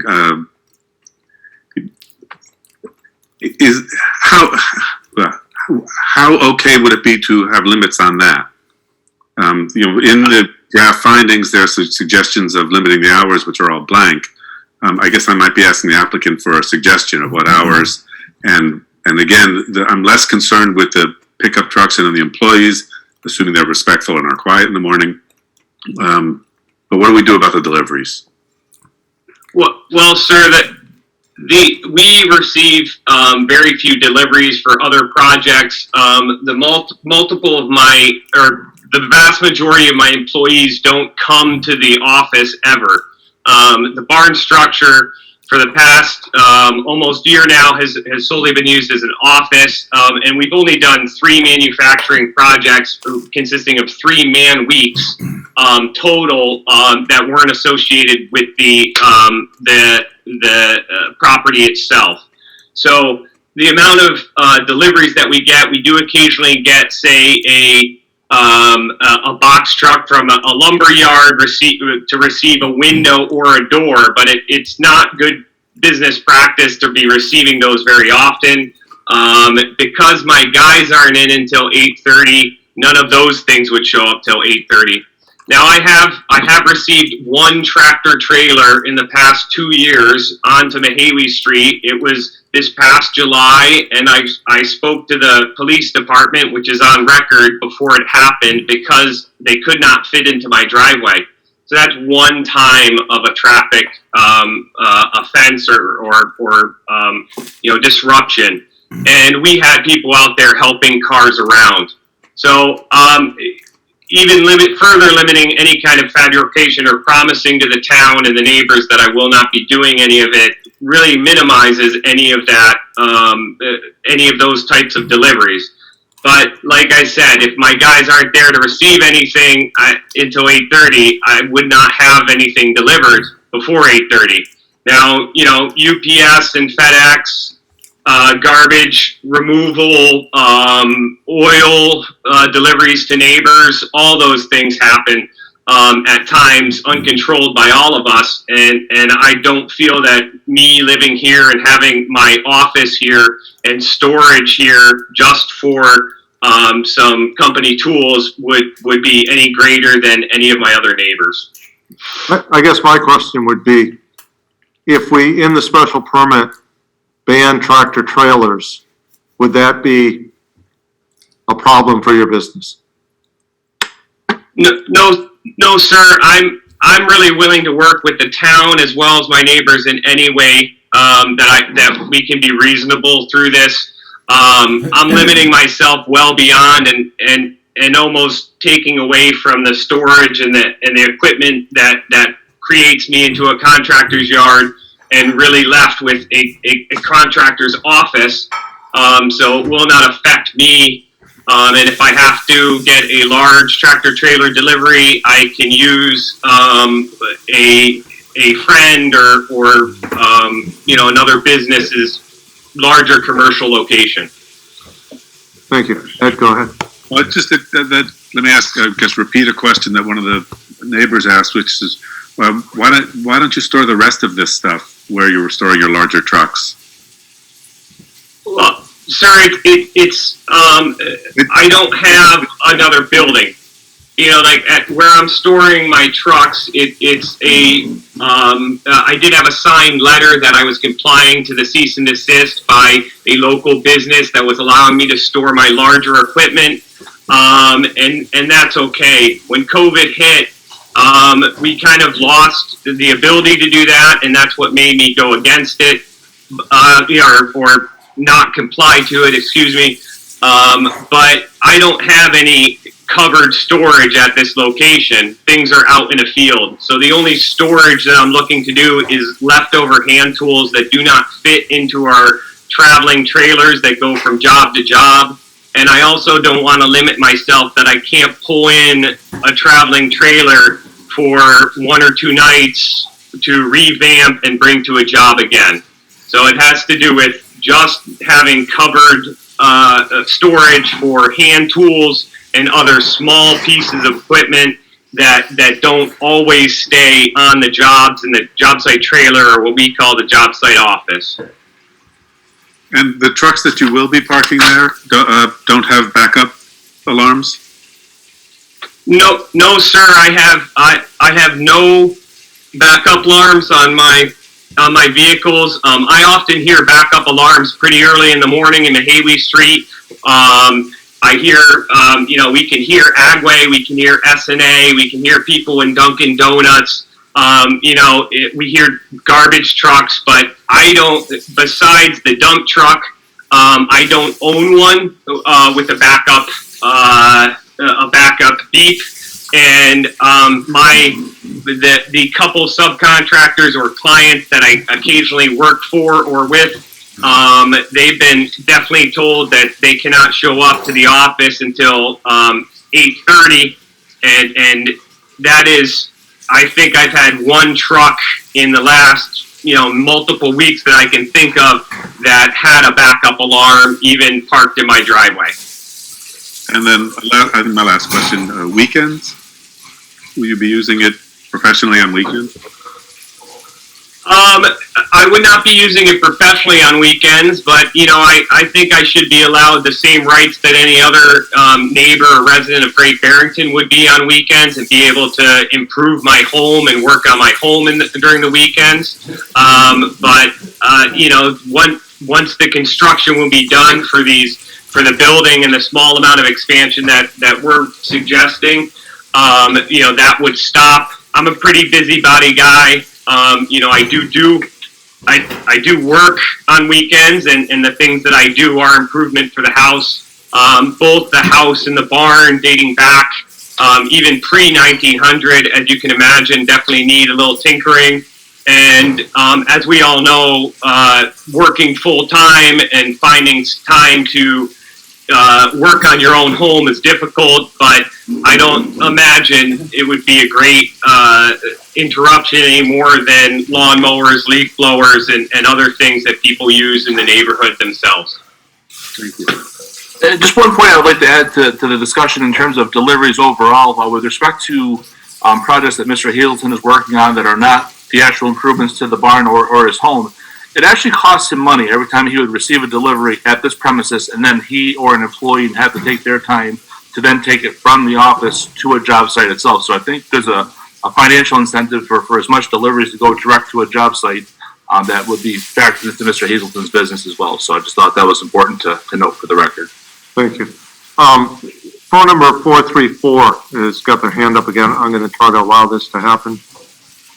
So go ahead and unmute yourself. *6.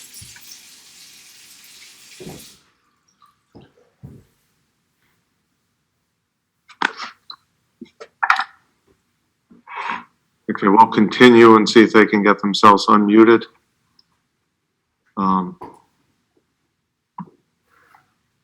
Bill, Kate, any questions? I have some. Go ahead. I think before I ask them though, I just want to be clear so that I'm asking questions related to the special permits that we are doing. It's for the contractor yard and for the water quality overlay district. Am I correct in that? That is the special permits we're doing. We're also Right. making a recommendation to the zoning boards of appeals for the expansion of the non-conforming structure. Excellent. I just didn't want to ask questions that weren't related to what we were doing. So I guess I have some kind of timeline questions, which I know some of it was addressed but it doesn't feel totally clear to me, about what was happening previous to Brian owning the property, and now that he's owning the property, when he moved in, and it seems as though you've bought out your partners in owning the property, that you're now the sole owner of the property. When did this cease and desist happen? When it was broken? What's currently happening on the property? I guess it would give me an idea of, I feel like often we end up in these special permits and there's so much mistrust of people, and I think that I would like that timeline so that I can decipher for myself what feels trustworthy. Dennis, do you want to? Or Brian, go ahead. Me and two partners bought the property, and I believe it was November 2016. And we were running a construction company out of the barn from day one. For the previous close to 12, 13 years or so, two other contractors had been running a construction company out of the barn as well. When we purchased it, I owned it until just I was in a partnership with it until just recently of June 2020. Well, when I purchased it from my two partners. The first cease and desist order came in July 2019. I've submitted letters to Ed May, and Ed May did come back and make sure that I was complying after that. And I was able to comply to keep all of my construction vehicles off site, which I felt was, and Ed felt was the sole part of the contractor's yard that I was doing.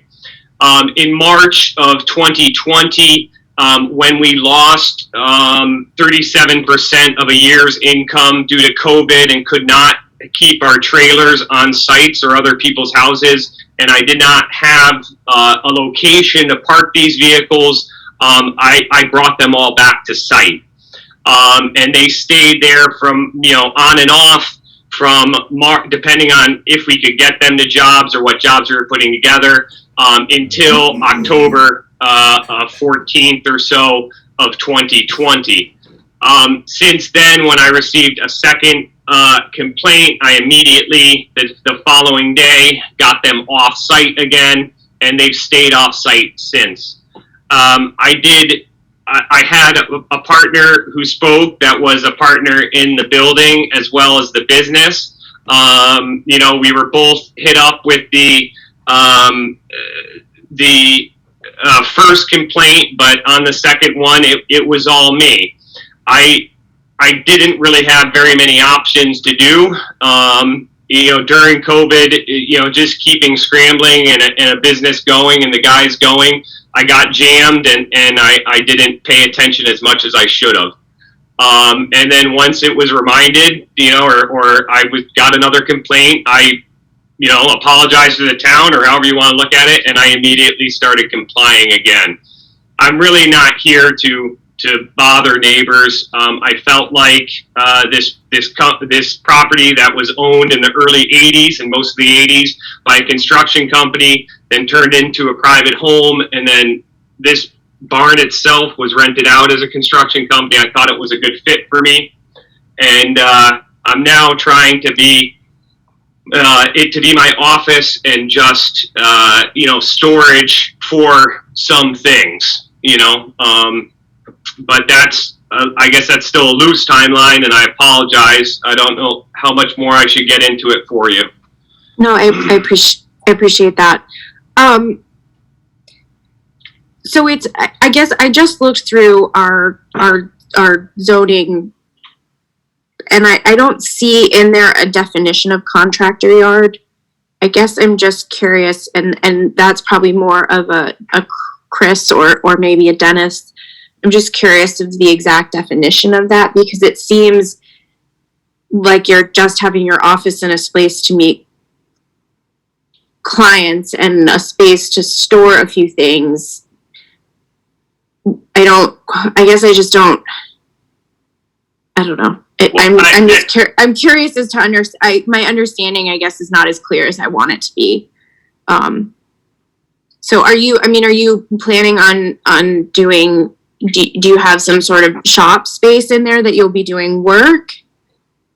No, ma'am.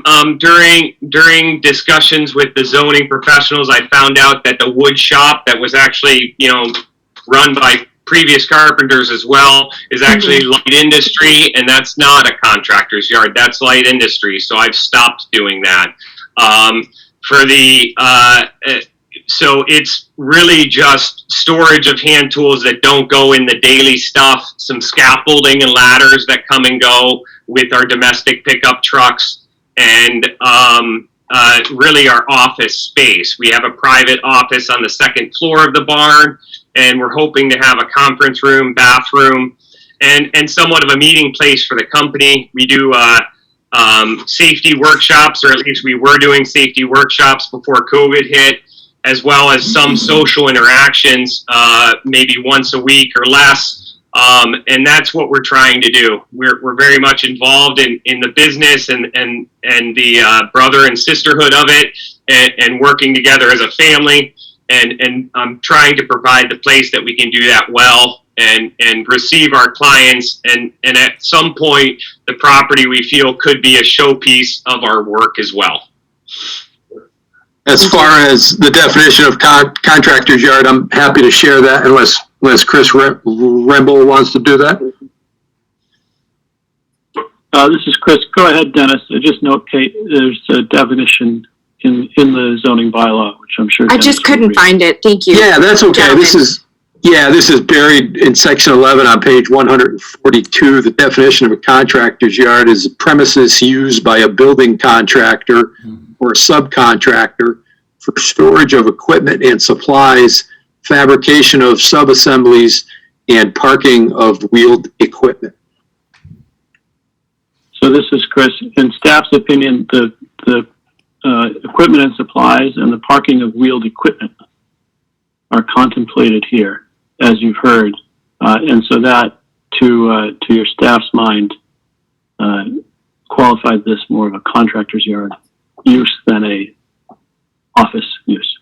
And I would just like to elaborate that if one were to take a close review of the original application and narrative that was submitted, and then the applicant through the review by the Board of Health and the Planning Board has made some serious concessions with respect to the type of vehicles to be stored on site at the applicant's expense to positively address the concerns of noise, larger vehicles on Mahawi Street taking up the property to do so. So again, what started off as a true contractor's yard is essentially an office with dry storage at the end of the day.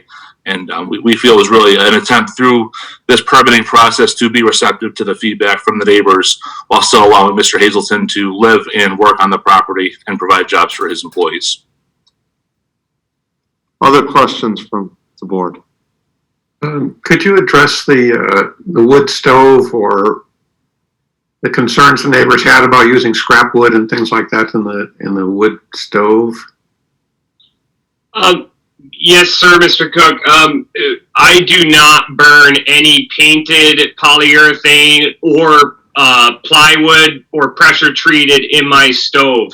We create quite a bit of kiln dried pine that due to our framing projects, as well as some raw wood materials that you can think of, scraps of flooring and other pieces. We do not burn anything reclaimed, not knowing where it's been or what it's been used for. So it is framing material, raw wood, and pallets. We in the masonry department does receive a lot of hard oak pallets, and we burn that. So we actually had it cleaned today by a former chimney sweep and employee. And it was clean. We have no signs of creosote or anything else. We're burning well. We're burning honest. And, just the nature of my business and I come from a biology background. I do not believe in putting those types of poisons into the air and really would never do so. It's a small wood stove that was a permit pulled for it, and building inspectors have been there to see it. So I don't. I'm sorry, but what's been said is just not true. Okay. So Hazelton, how many employees do you have, roughly? Presently, we're down to about 12 or 13 employees, including my wife and I. We have a full-time operations manager that comes to the office every day, and a part-time bookkeeper that comes to the office 3 days a week for 3 hours. And then we have between 9 and 11 employees, depending on the time of year and how the hiring's going. Thank you. Other questions from board members? So, Chris, I just want a little guidance here. I'm inclined to close the public hearing and then first take up the recommendation to the Zoning Board of Appeals, then take up the 2 special permits. Sure, that seems like a reasonable process. I have a question. If we're looking like, can we discuss, restrictions, conditions, things like that with the applicant after the hearing's closed? I would advise you discuss them now in case the discussions, reveal the need for more information for some reason. So I wouldn't close it until you're satisfied you've had the back and forth that you need. Can I ask, Steve, can I ask about some of the conditions that are proposed in the finding? Yes, please do. So I assume you've read those and they're acceptable, they would be acceptable to you? I'm talking to Brian, I guess. The one in the findings? Yes, sir. You mean my own pieces? I think using yours and using the other boards, Chris came up with some proposed findings, some proposed conditions in our findings. Do you want to point those out there?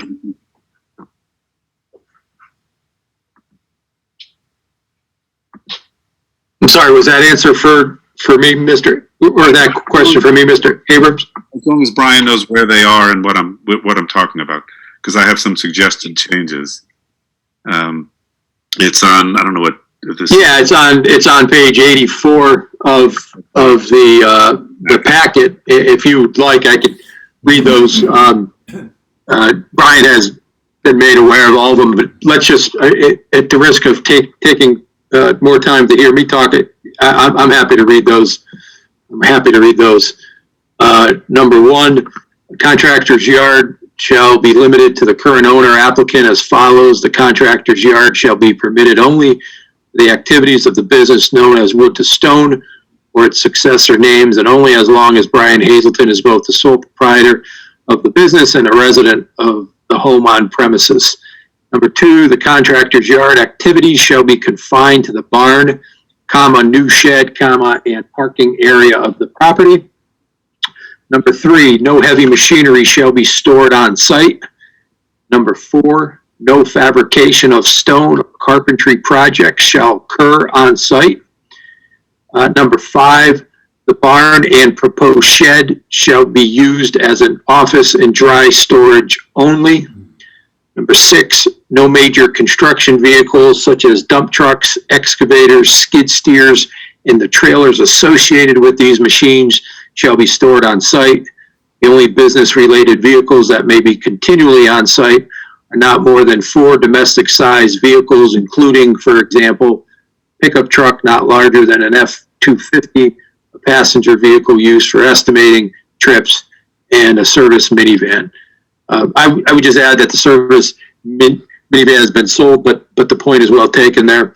Number 7, no trailers enclosed or otherwise longer than 6 feet by 8 feet shall be stored on site. Number 8, employees other than the resident owner of the contractor's yard shall not arrive on site earlier than, and I would just fill in that our proposal would be 8:30 a.m. No contractor yard vehicles or equipment may be moved. I'll leave that up to you, or later than I believe the applicant was suggesting 5:30, but I would let Brian speak to that. And then number 9, the above conditions may be modified by the select board only through a new special permit. And number 10, these conditions do not apply to the materials, trucks, or deliveries associated with the proposed building and site. So I have a few suggested changes. Is this the time, Steve? If you want a response from the applicant, now's the time. If you don't, and we're closing the public hearing.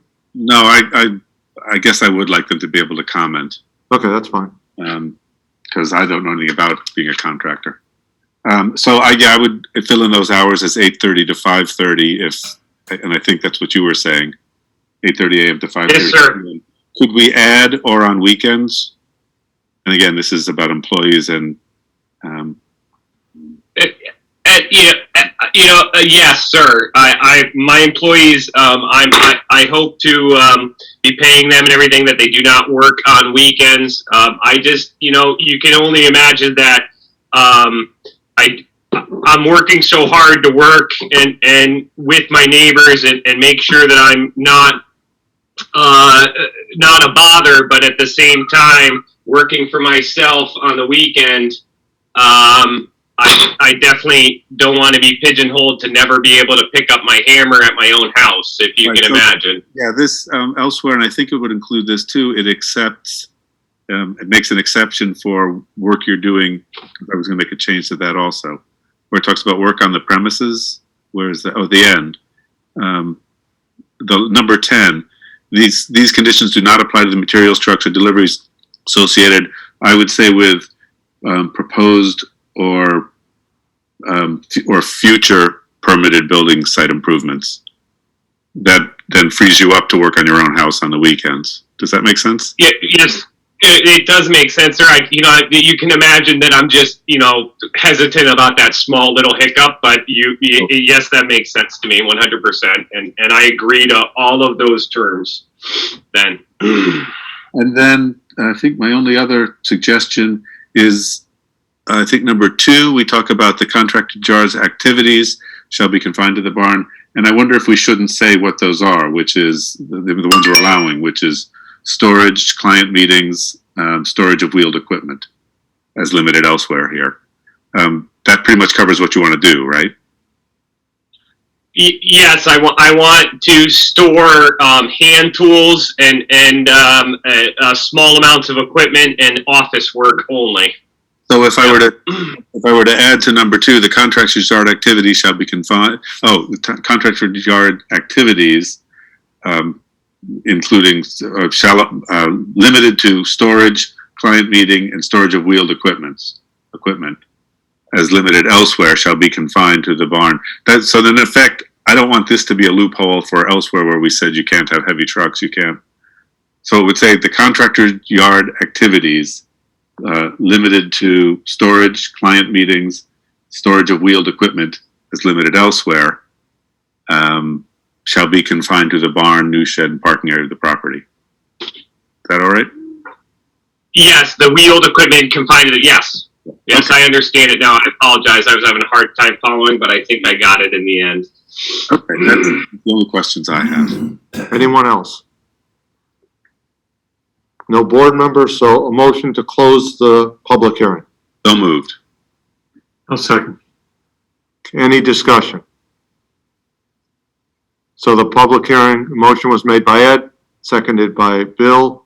It's a roll call vote. Kate? Aye. Bill? Aye. Ed? Aye. And aye. Ed, let's start with a recommendation to the ZBA. I have a concern about that, Steve. Shouldn't we decide whether we're going to grant the special permit before we tell the ZBA what we think they should do? I'd be glad to do that. It seems to make more sense to me. Okay, that's fine. I like it being logical. That's okay. Yeah. Once in a while. Just to clarify for the board, the ZBA permit doesn't necessarily hinge on the use, but I don't disagree that it makes sense, Bill. But just so you know, the ZBA permit doesn't necessarily hinge on the use. Right. But our recommendation might. So Ed, go ahead with a permit for the contractor's yard and the water quality protection. Can we talk for a bit first? We can. We can chat as much as you'd like. I will do it quickly because, there are 36 abutters on the abutters list, and there were about half that many objecting to this. So I really walked in feeling for the neighbors. But I've also been at all of the other hearings where the Board of Health and the Planning Board, and I really am impressed with how the applicant has worked with them.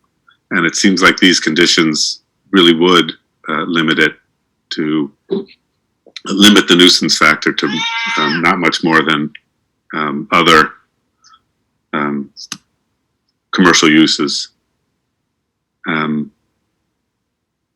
right, so if I'm the only one who wants to say that. No, I was going to say, I did a site visit, meaning I drove by slowly just to see, and I know the neighborhood, and I had to be convinced that this was not detrimental to the neighborhood like you did. And, I have been because of the restrictions that we put on the special permit if we do approve it.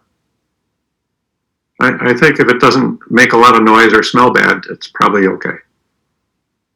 I mean, when you look at the definition of the mixed use zone and what the impact of changes would be there, I guess it's one of those things that, I mean, ultimately you look at this with the conditions and it seems to be following those guidelines.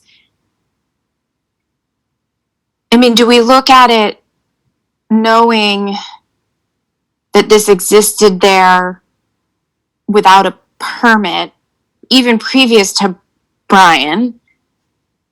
I mean, ultimately, in some ways, this doesn't change anything that's happening there because it's been happening there.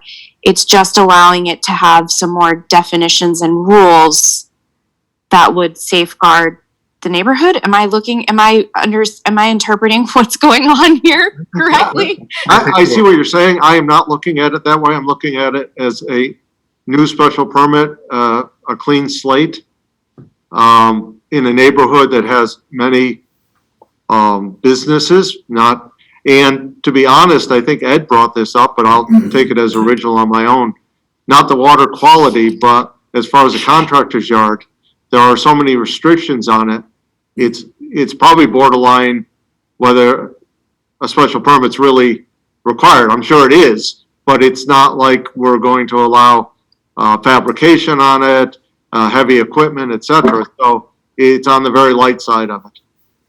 Right. I mean, I understand that it's a new special permit, but there has been carpentry of some sort or another going on in that building, even previous to 2016. I mean, this isn't it is a new use in that it's a new special permit. And I do think that with all of the things that Brian and his partner are willing to do to make it work for his business and the neighbors, it seems like this is setting up a better relationship and living situation than what could have been there in the past. But I don't know. Well, let's have a motion and find out. So first motion we close the hearing, right? We close the hearing. Motion to approve the findings of fact for special permit number 919-21A and B, as written and referenced as Exhibit A. A second. So I think there were changes made in those. This is to the finding of fact. Okay, Changes are the special permit conditions. thank you. Any discussion? I don't know. Well, it's a roll call vote, and Kate, you're not gonna be happy because you go first. Oh, I know. Thanks, Lee. I know you're still listening.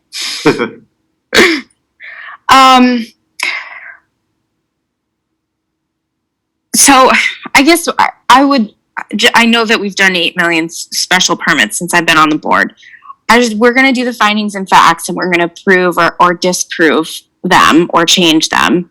And then from there, we're going to approve the special permit for the water quality overlay district or for we're doing the contractor yard first. This is to accept the findings of fact. Then we vote on granting the special permit for being a contractor's yard. And that's where the conditions are laid out. So that's what we have changes from. And then we vote on the water quality. I see. So this is just to say that what Chris wrote is what we heard and found.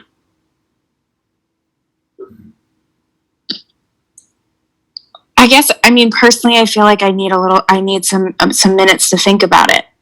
But I can tell that you gentlemen want to keep moving forward. The rest of us to vote and then your turn if you go first.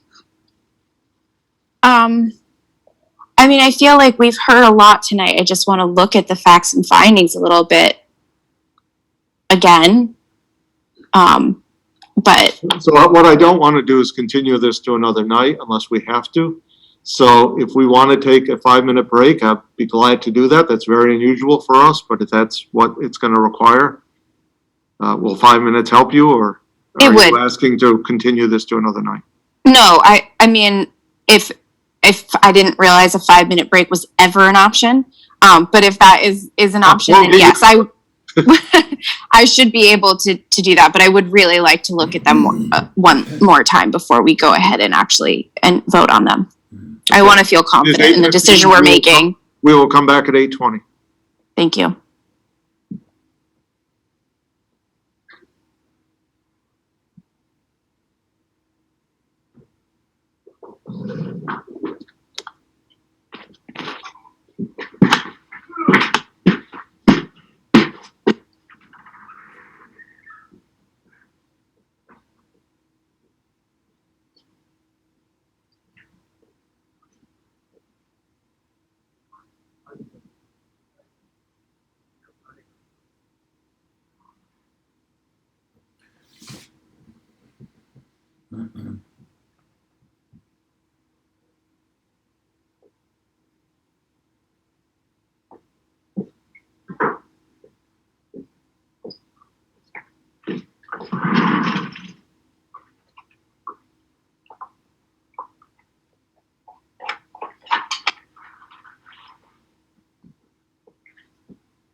Okay, it is now 8:20. Our 5-minute break has passed.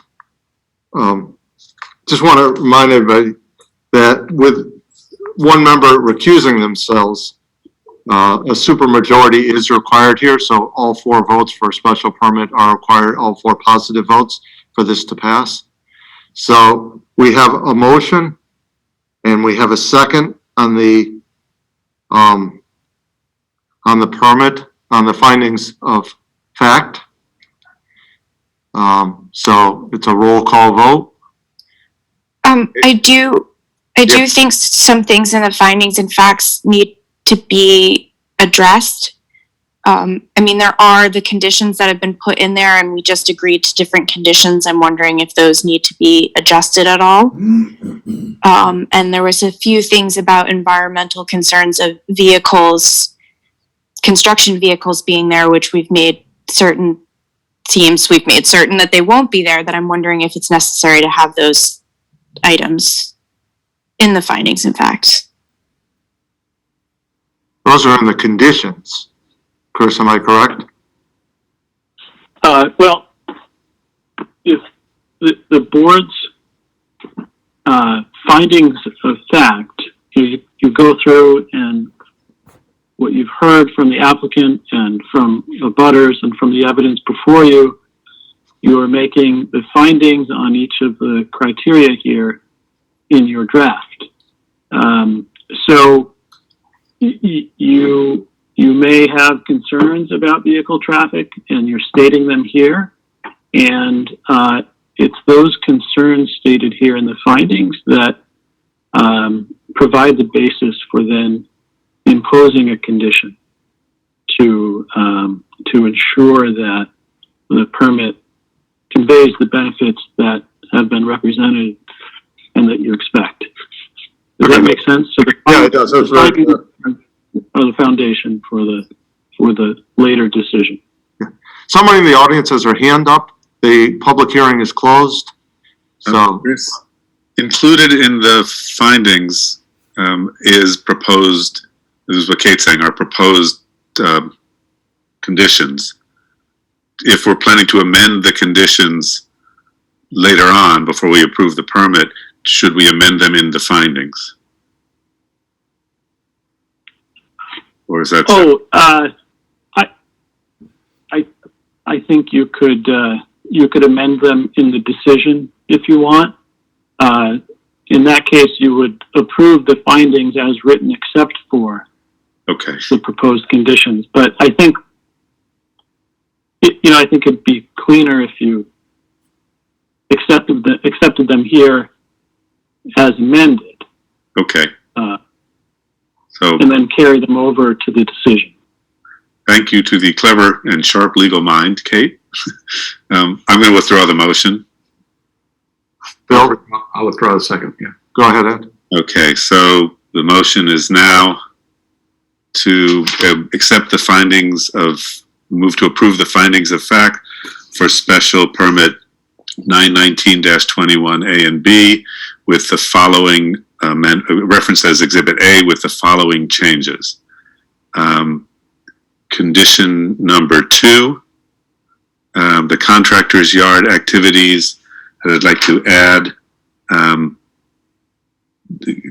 defined as, or including, somebody help me on which one, storage, client meetings, storage of wheeled equipment as limited elsewhere. So it says the contractor's yard activities defined as storage, client meetings, limited to storage, client meetings, storage of wheeled equipment is limited elsewhere, shall be confined to the barn, new shed, and parking area of the property. So that's number 2. Number 8, employees other than the resident owner of the contractor's yard shall not arrive on site earlier than, we're changing that to 8:30 a.m. No contractor's yard vehicles or equipment may be moved earlier than, again, 8:30 nor later than 5:30, or on weekends. The above conditions are by the select board. I think that's it. So I added or on weekends and changed the time from 8 to 6 to 8:30 to 6:30. 5:30. That's what I said. Okay. You had a change in item 10 then. Oh, you know what? There is no item 10 in the findings. So let's also Oh. add, right? Right. Item 10 as I believe was in your packet, no? These conditions do not apply to the materials, trucks, or deliveries associated with the proposed, insert, or future permitted building and site improvements. Yeah, so what am I reading from? Draft motion. Oh, the draft motions, you didn't have it. In the findings, okay, yeah, these conditions do not apply to the materials, trucks, or deliveries associated with, yeah, that's there. Was I changing that one? Oh, You okay. added the Under the one before, about where I added weekends, I also had added, on weekends except,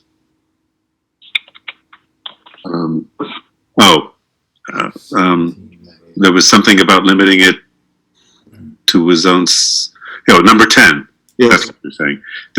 Sorry, I'm doing this on the fly. The conditions do not apply to the materials, trucks, and deliveries associated with proposed building materials and site improvements. Proposed, to change it to proposed or permitted future permitted building and site improvements. These conditions do not apply. I'll do this slowly for whoever's taking notes, and I'm sorry. These conditions do not apply to the materials, trucks, or deliveries associated with the proposed or future permitted building and site improvements. So I have a second by Bill. Everybody got that? Yes. Okay, so I have a motion by Ed, second by Bill. Any discussion? I thought they withdrew. Who withdrew? Didn't that Ed? was a new one. New one. Okay, great. No discussion. I'm sorry. I'm with you guys. I swear. It was a very long new one, but Yes, it's wonderful. The roll call vote, Kate, Aye. Bill, aye. Ed, Aye. and I. That's 4-0. Continue, Ed. Motion to approve, move in view of the approved findings of fact to approve special permit number 919-21A for the mixed use of 17 Mahawi Street, consisting of a single-family home and contractor's yard, with the conditions as noted in the findings, as amended in the findings. It's noted and amended. Yes. I will second that then. Okay, so I have a motion, I have a second. Any discussion? Roll call, Kate, Aye. Bill, Aye. Ed, Aye. and I. It's unanimous 4-0. Just a note for whoever's assembling the minutes that in the finding, in the printed thing we got, in the motion, it did not have number 10, so that they should be taken from the findings. Okay, Okay. next. I'll make the motion and we can talk if we need to. Move in view of the approved findings of fact to approve special permit 919-21B for an increase in impervious surface in the water quality protection overlay district with the following, there are no conditions. I don't think they need Period. it. I'll second. So I have a motion, a second. Discussion. Seemed fine to me. I tend to take the word of a licensed engineer. Roll call vote, Kate, Aye.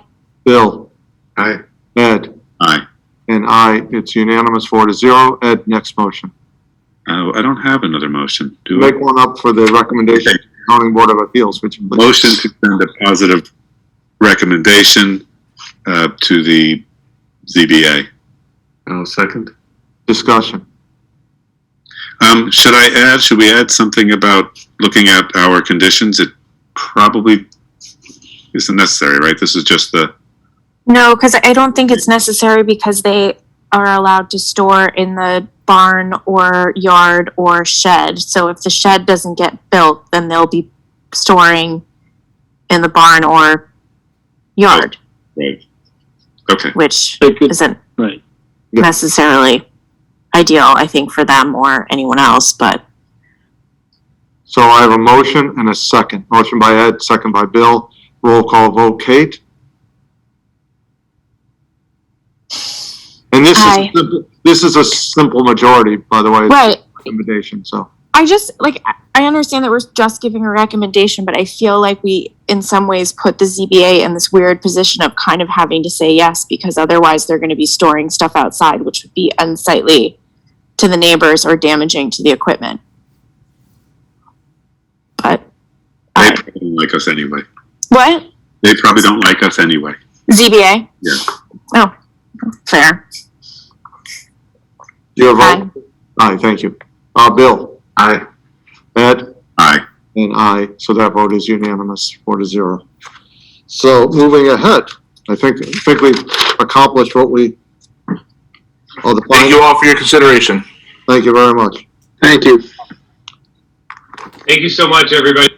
Thank you. Okay, so next we have under new business, let's see if Lee comes back to us.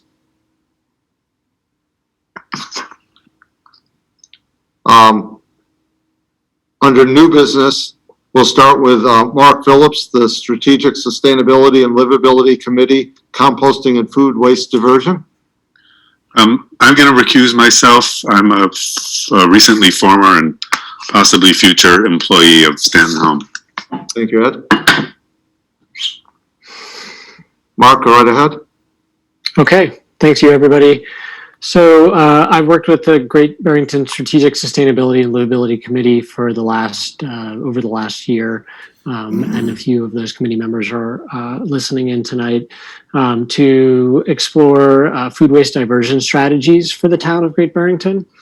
And we prepared a letter that I believe was included in the packet. I'm not sure if everybody received it in time.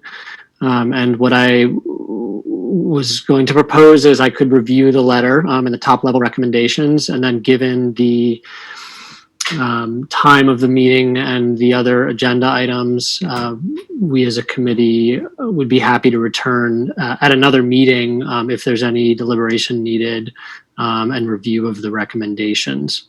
So what, and I'm in agreement with you, what I was planning to do is have you go over this just at the top level of this, and then have us come back at our next meeting and ask the staff to develop an executive summary for us to approve. Great. I think you and I are on the same page. Okay, so I'll just quickly go through. Does everybody have a copy of the letter with them? Great. We did get it Okay. today, and I think it was posted online today. Okay, great. So, in developing this letter, we talked with a number of different community stakeholders. We talked with Sean Stanton, we talked with Veronique Blanchard, and then who's the Mass DEP municipal waste coordinator, and did our own research as committee members. And so the first one is we would recommend that if there is still time and capacity to do so, that the select board include food waste diversion and processing strategies as a part of the transfer station engineering study, just to understand what is possible at the transfer station if we were to invest into food waste diversion. Number two, we would like to support the town in participating in the Sustainable Materials Recovery Program and the Recycling Dividends Funds. There's some administrative work that needs to happen to participate in these programs, and we would like to move that forward for the town, and would be happy to support the town in completing that work over the next year to get the town onboarded to those state programs. Number three, we became aware of a project being coordinated by the town of Sheffield called the South County Food Waste Diversion Program. Renee Wood, the town of Sheffield recycling coordinator, is looking to develop a collection route for food waste in South County, which is premised on participation from municipalities in South County. And that information has been relayed to Sean Van Duzen and put before him. And so we think this is something that the town should consider participating in. Number 4, we would like to invite the town to find a way to support some local compost stakeholders who are already working on this and committed to working on this for the long term, namely Stanton Home and Berkshire Compost. Stanton Home, as you're all probably aware, is located right on Route 41, and in addition to their existing leaf drop program, are beginning to develop a formal compost enterprise that will exist under their umbrella as an organization. And we think this is a great way for the town to leapfrog the significant infrastructure investments required for developing a compost operation at its own transfer station. And would love to find a way to support a cooperative relationship between Stanton Home and the town. At the very least, we are proposing doing that by just doing advertising, if possible, at the transfer station to let folks know that there are compost opportunities available in the town. And so we as a committee would also be available to support that communications process and to think through any next steps there. So those are our recommendations, and we're happy to remain in discussion with the select board and join you guys again at another meeting. So does anyone on the sustainability committee want to say anything? And do the select board have any questions or comments?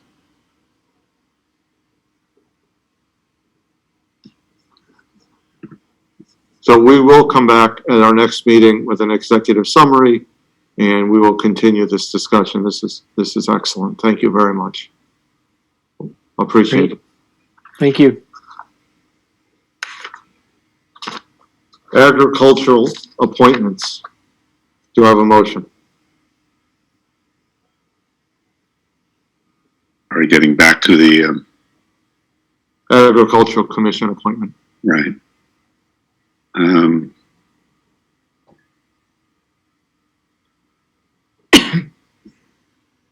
Motion to appoint Luke Prima and Christopher Royer to the, better do it one at a time. Motion to approve Luke Prima, I'm sorry if I'm pronouncing that wrong, for a term expiring 2021. Christopher Royer for the term expiring 2022. Second. Any discussion? As always, a roll call vote. Lee, welcome back. Yes. Kate? Aye. Bill? Yes. Ed? Yes. And yes, thank you very much for volunteering. We can always use people on all of these boards. It's nice to put a few people on boards. Next is the continuation of the town meeting discussion on police operations. Before Mark starts with the comments, we will have some discussion from citizens. As usual, it's going to be limited to Great Barrington residents, 3 minutes, and everyone gets to speak once. So Mark, do you want to just open this up at all? Sure. Thanks, Steve. So I was asked to include this item for discussion on tonight's agenda.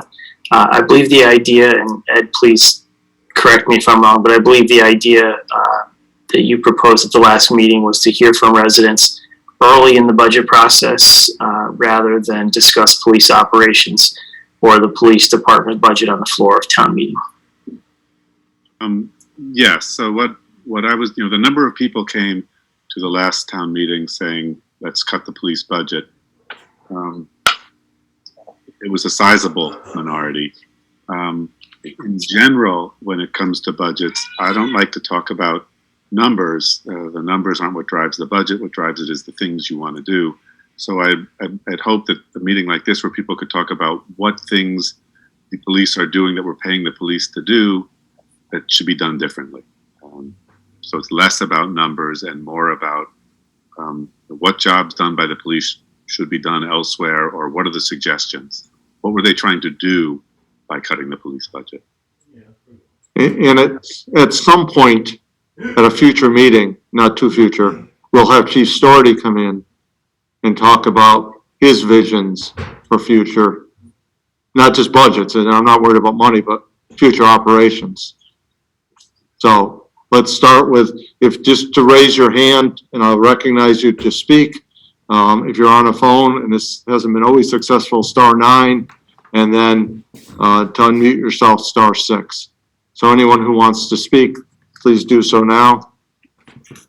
Oh, also, Steve, you haven't mentioned it yet, but throughout the meeting, there have been about 60 people, including us.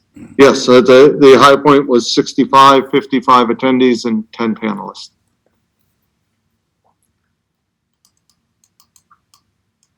Erica Milkey, go ahead, just state your name and address. Hi, my name is Erica Milkey. I live at 13 East Street in Great Barrington. I actually, I thought that the focus, I'm sorry, it's been a long meeting listening to zoning board.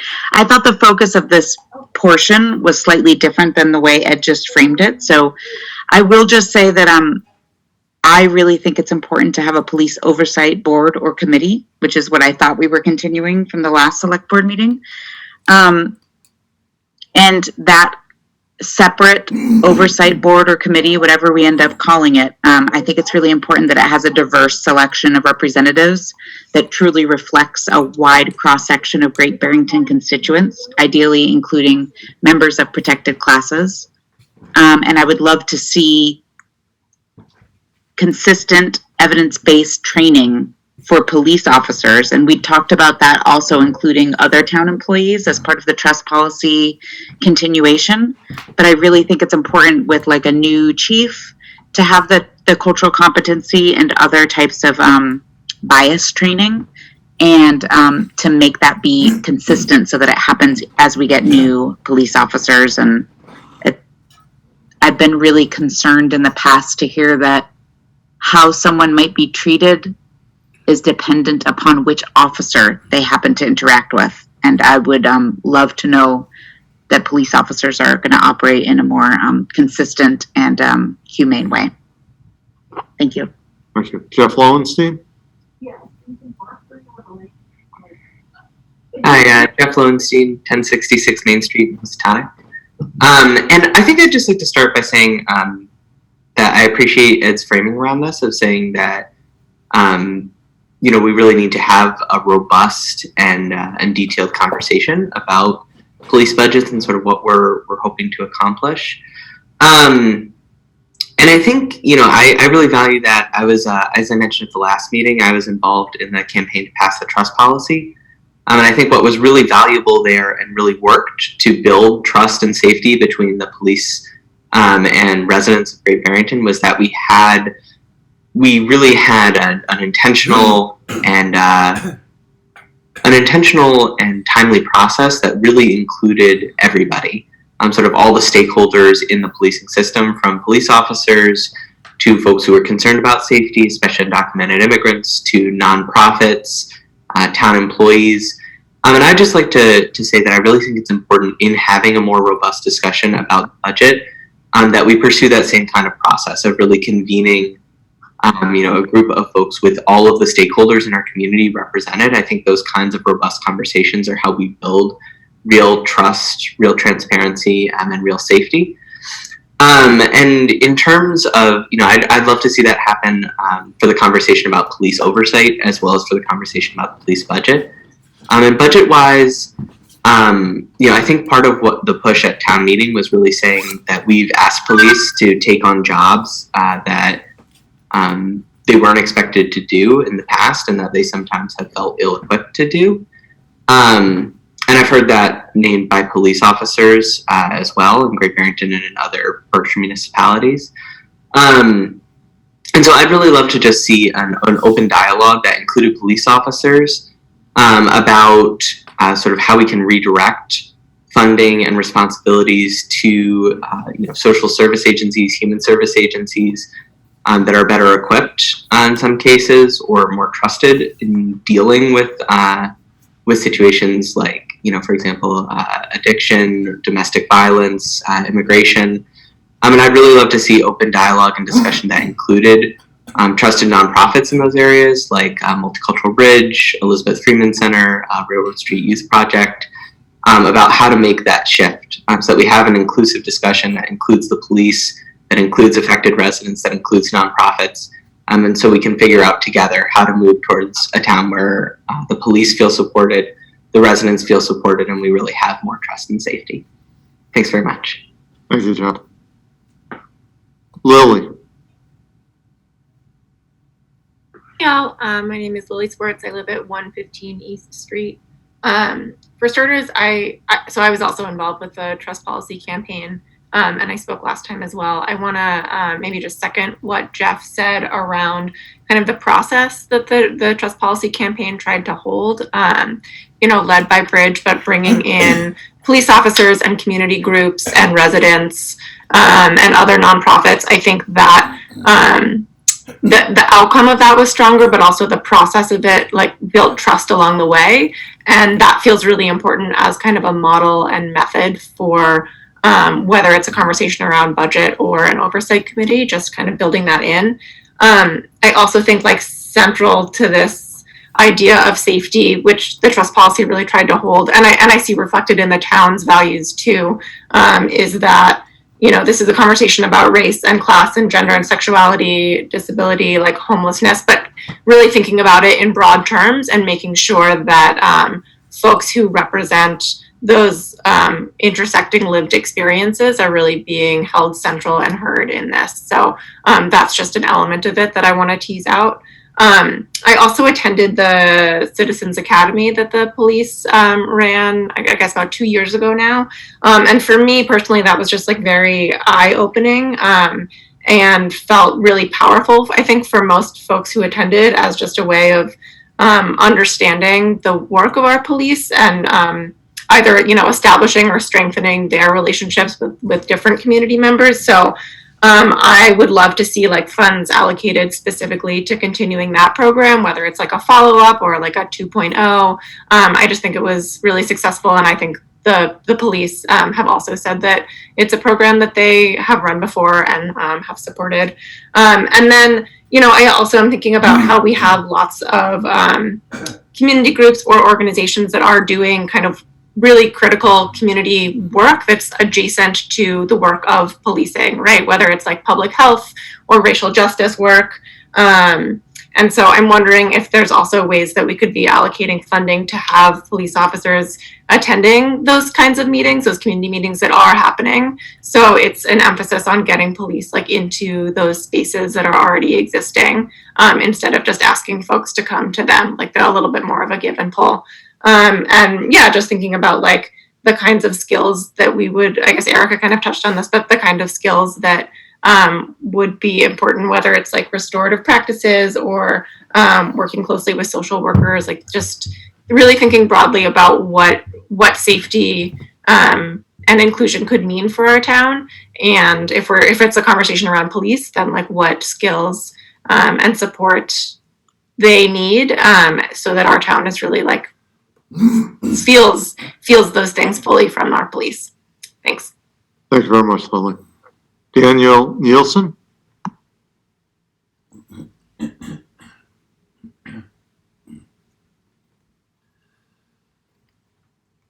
Did I lose Daniel?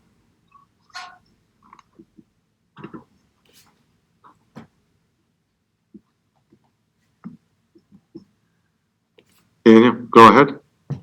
Hi, this is Dan Nielsen. I'm actually a resident of Monterey, and just now I was asked that we had Great Barrington residents. However, I know the trust policy applies to all the surrounding. This is about the Great Barrington budget and the police department and the trust. You're right. I would always allow South County residents to discuss.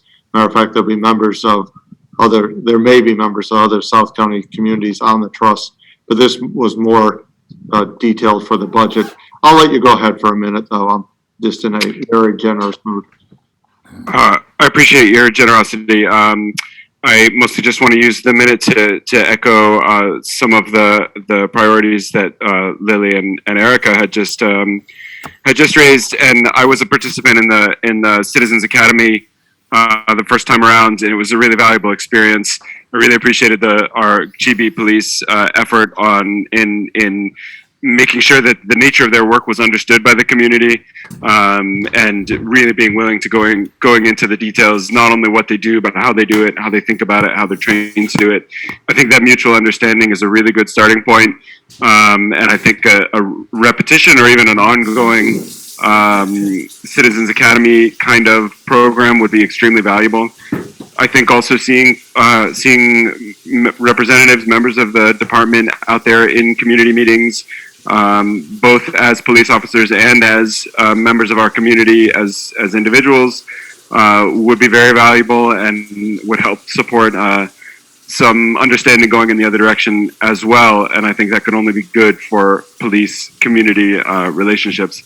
I also want to emphasize that there are models out there for this kind of work that are centered on protected classes, specific representation by protected classes on committees of this kind. And I think that would be a very strong and tested model for Great Barrington to follow in setting up a committee of this sort. So thank you again for your generosity and for your time. That's all I have. No one else's hand is up, so I'm going to call on Chief Story. If he wants to say a few words tonight, he'd like to talk. Go ahead. Can you hear me? Yes, we can. I'm trying to figure out how to turn my camera on, but I don't see it. So I'll just talk. Tonight, yeah, I appreciate everybody's input that they've given. I've taken quite a bit of notes here, just kind of making sure that everybody's needs are being heard. And I am going to, work hard to try to answer those questions that were posted out there. I would just invite anybody who has some questions or would like to talk to me just to reach out to me at the police department, and we can set up a time where we can either meet via Zoom or we can mask up and meet here at the station. I think it's important to continue the conversation that we've had. Some of I could get into a really lengthy conversation of a lot of the programs that we're really doing, or we had been doing in the past and that we're building upon. I just like to say that it's important for us to really understand the police department, and we're working hard to move the department forward for the groups or people that maybe felt we weren't addressing their needs. But you have to help us help you in the sense of reach out to us, and we will try to work together to make sure everybody's being heard. If I'm trying to change and put some as much transparency as I can with the department. I've tried to create conversations with the board to find out what their vision is and what they see the department moving forward. And I think we've made some good strides in the short period of time. And I'd like to continue to build on those relationships that we've previously had in the past, and to kind of renew them and refresh the ones that we've started, and to expand upon it. Someone had mentioned a little while ago about the Community Police Academy, and I kind of posed Sergeant Carlotta with the task of, because it has been such a success, I don't believe any of the select board, if I'm wrong, have any of you attended the academy? I have not. No. So I said it would be kind of fun to do it. I know you have some limitations on meeting, but he's come up with a way that we can create a community police academy for the select board. So all you can kind of experience it. It would be broken up into segments. So if any of you are interested in participating in that, we're putting that out for you. And I know it's, like I said, it's complicated with the meeting laws and stuff, but we can make it work. So that's an invitation. I think you may get a lot out of it. And like I said, please just reach out to the police department if anybody has any questions or concern. And I'm willing to talk to you. If you have some groups that you want us to be part of that we may be missing, please reach out to me. And we just started this community outreach program, and our officers are really excited to get out there and identify areas that we can do better at. But I need some help too to find out who we're missing here and what we can do better.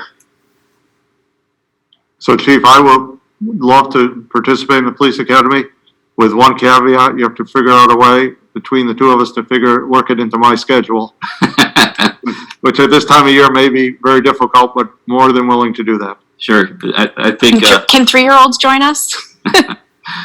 I'm sure for some parts. Okay, there's someone who has their hand up, and it's a Galaxy phone, so I'll allow you to talk just briefly. His name and address. Hey, Steve, it's William Walsh. Can you hear me? Yes. Okay, William Walsh, 15 Park Street, Great Barrington. The Chief's doing a great job, and I concur with what he's saying, and I was very pleased with the appointment. Just following that up, I'm pleased with the process that's being laid out tonight, with the roadmap, so to speak, only because last year we did this on the fly at town meeting, and it was very, very difficult, obviously, to do that. And I don't think there was ever any reconciliation between the group that made the proposal and the town, none that I'm aware of. So I'm pleased that that's being done tonight, well ahead of the May town meeting. Again, it's tough doing it that night on the fly when a good chunk of money and officers could have lost their jobs, and officers would have been working by themselves on many shifts, one person. It just wasn't, a good way of trying to debate it that night when we were kind of caught off guard. And, taking some of the money and dividing it up to nonprofits, some out of town even, I think that just takes some time to look at and be reviewed by everybody. So the whole thing would have affected, town officials, the selectmen on down last year, finance committee meetings, people looking for money and overtime. That affects taxpayers. Would have changed police operations if it had gone through. So it affected town officials and the community members, and not just the police. So we, I think the town was caught a little bit off guard last year, and I think it's good having tonight's discussion and some sort of process that you're trying to lay out going forward, not trying to do it on the fly and town meeting night. So thank you. Thank you. Chief Story, do you have anything else to add? No, just the ending. Please, people, just reach out to me. Let's have the conversation. Let's start talking. I will make time for anybody who wants to come in or make an appointment to see me. That's how I'm going to learn how we can do better here and how we can serve our community better, is by people bringing up their concerns or any issues they may have with us. And we'll just keep moving forward. Thank you, Chief. Thank you.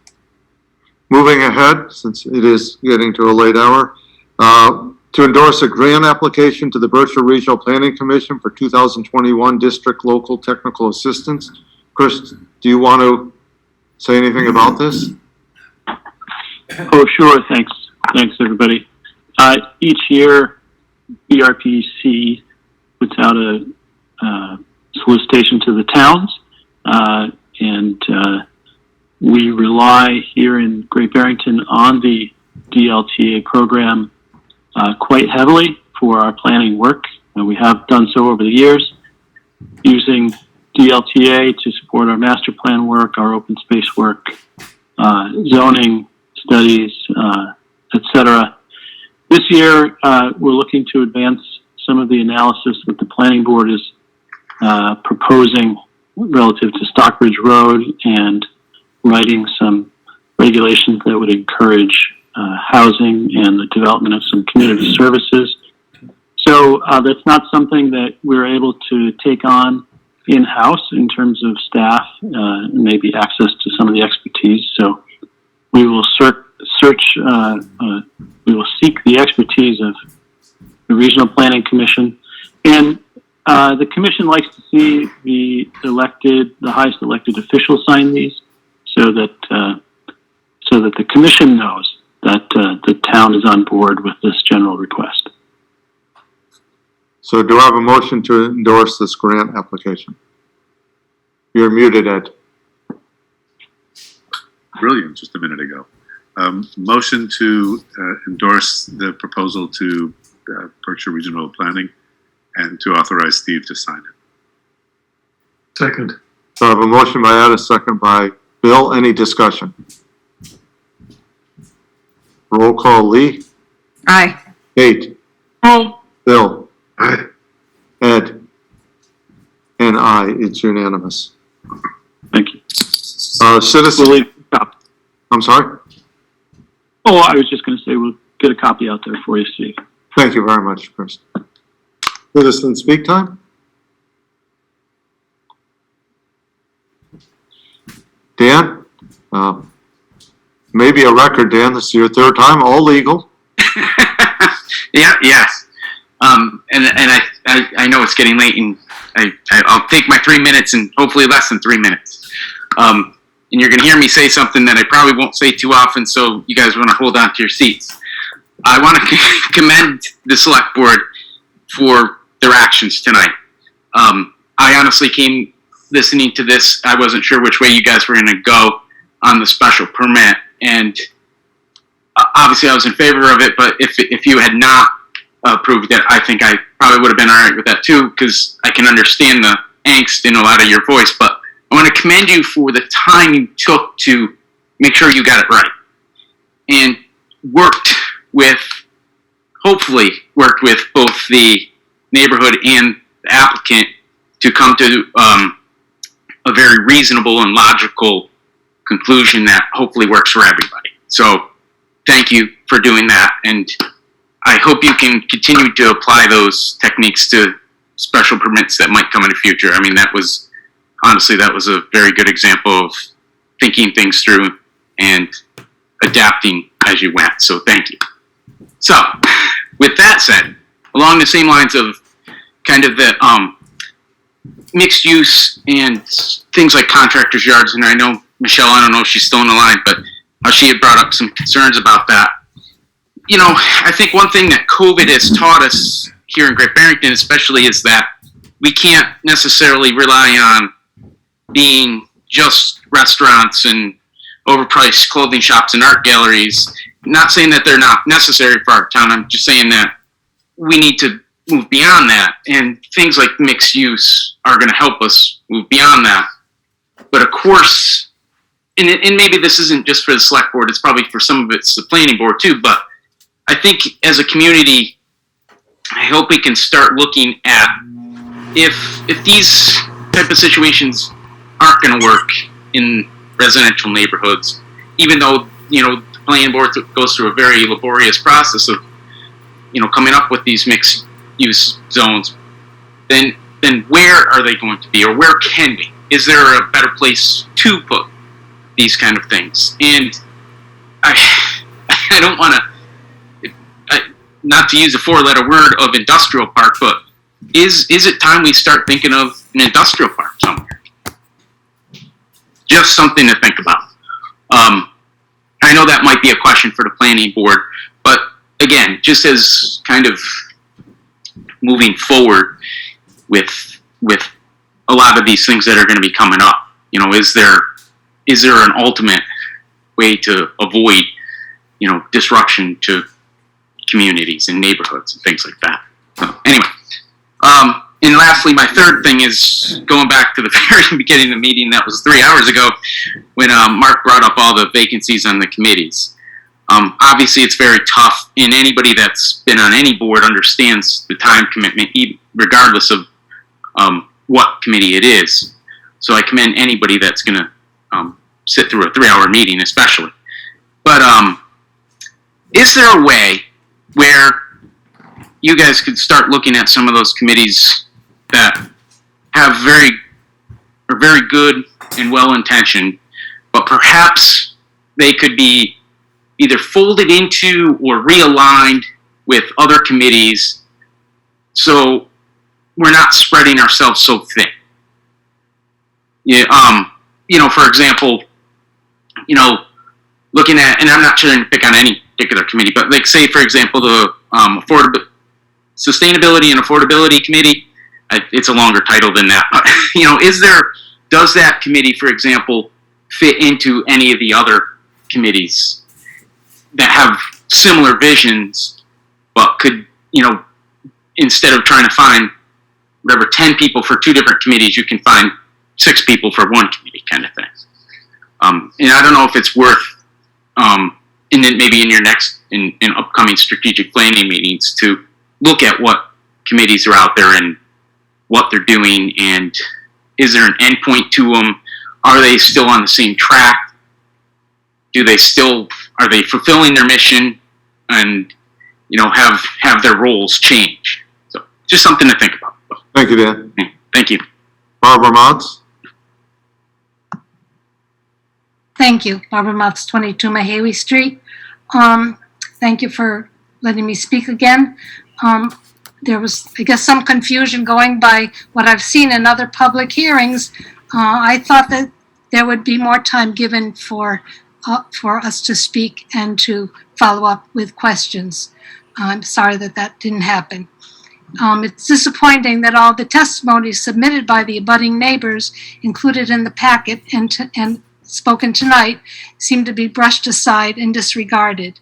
And this kind of came after Mr. Hazelton asserted that he hadn't done what was said. Well, maybe he feels that he hadn't, but the fact is, because of what we had problems over with what was going on there since 2016, there were 2 cease and desist orders that were brought against him. And as a reward, the draft response specifically states that the responsibility of minimizing the detrimental potential impacts should best be left to Mr. Hazelton.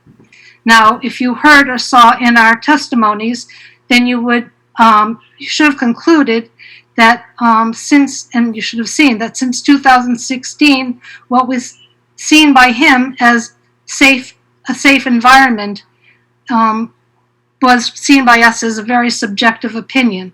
And as the neighbors have attested to, it's an opinion that's not shared. So what I'm asking, I guess, is what is our recourse? Who do we go to now if we feel that, as we have many, many times in the past, that he was just he was just not following the regulations. He wasn't following what was best for our community, and he was for the neighbors, and he was just disregarding the laws that were in place. So what do we do now?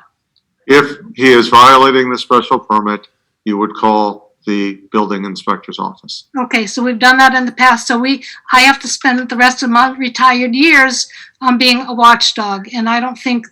I'm sorry, but I think that that's not why we live here, and that's not what our neighborhood is about. And I feel that you've put us into a very difficult position. So thank you.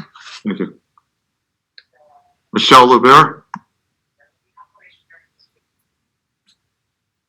Hi there. I know you guys want to go home, but just really quickly, I'm grinding my teeth here over Mr. Bailey's comments because it wasn't that long ago he and a neighborhood, and I was involved, were battling against affordable housing in an area.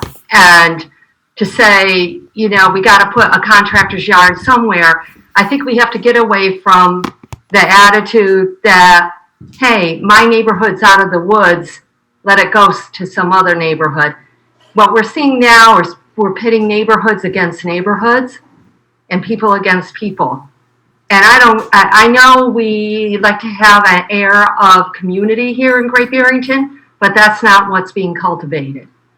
Where you have citizens that who are charged with enforcement, they call the building inspector or they call the select board member or whatever. But like I said, I was a little confused by Mr. Bailey's comments.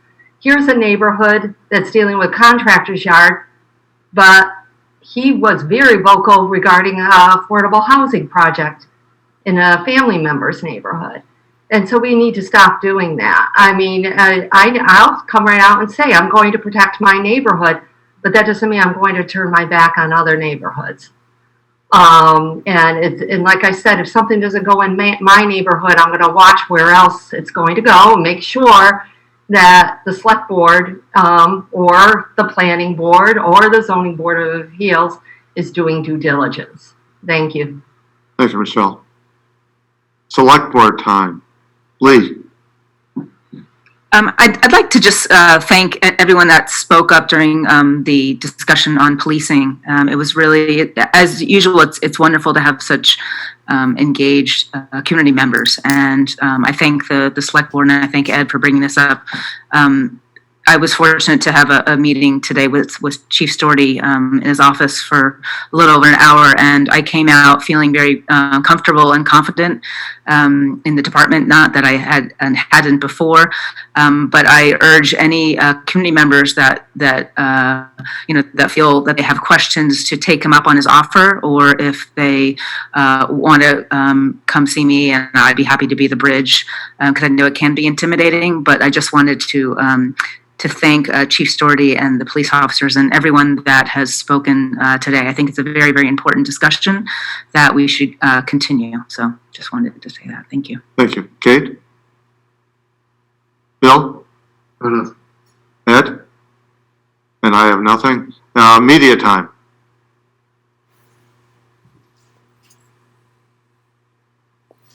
Seeing no hands raised. By unanimous consent, we are adjourned. Thank you. It's been a good meeting, even though it's a long one. Excellent meeting.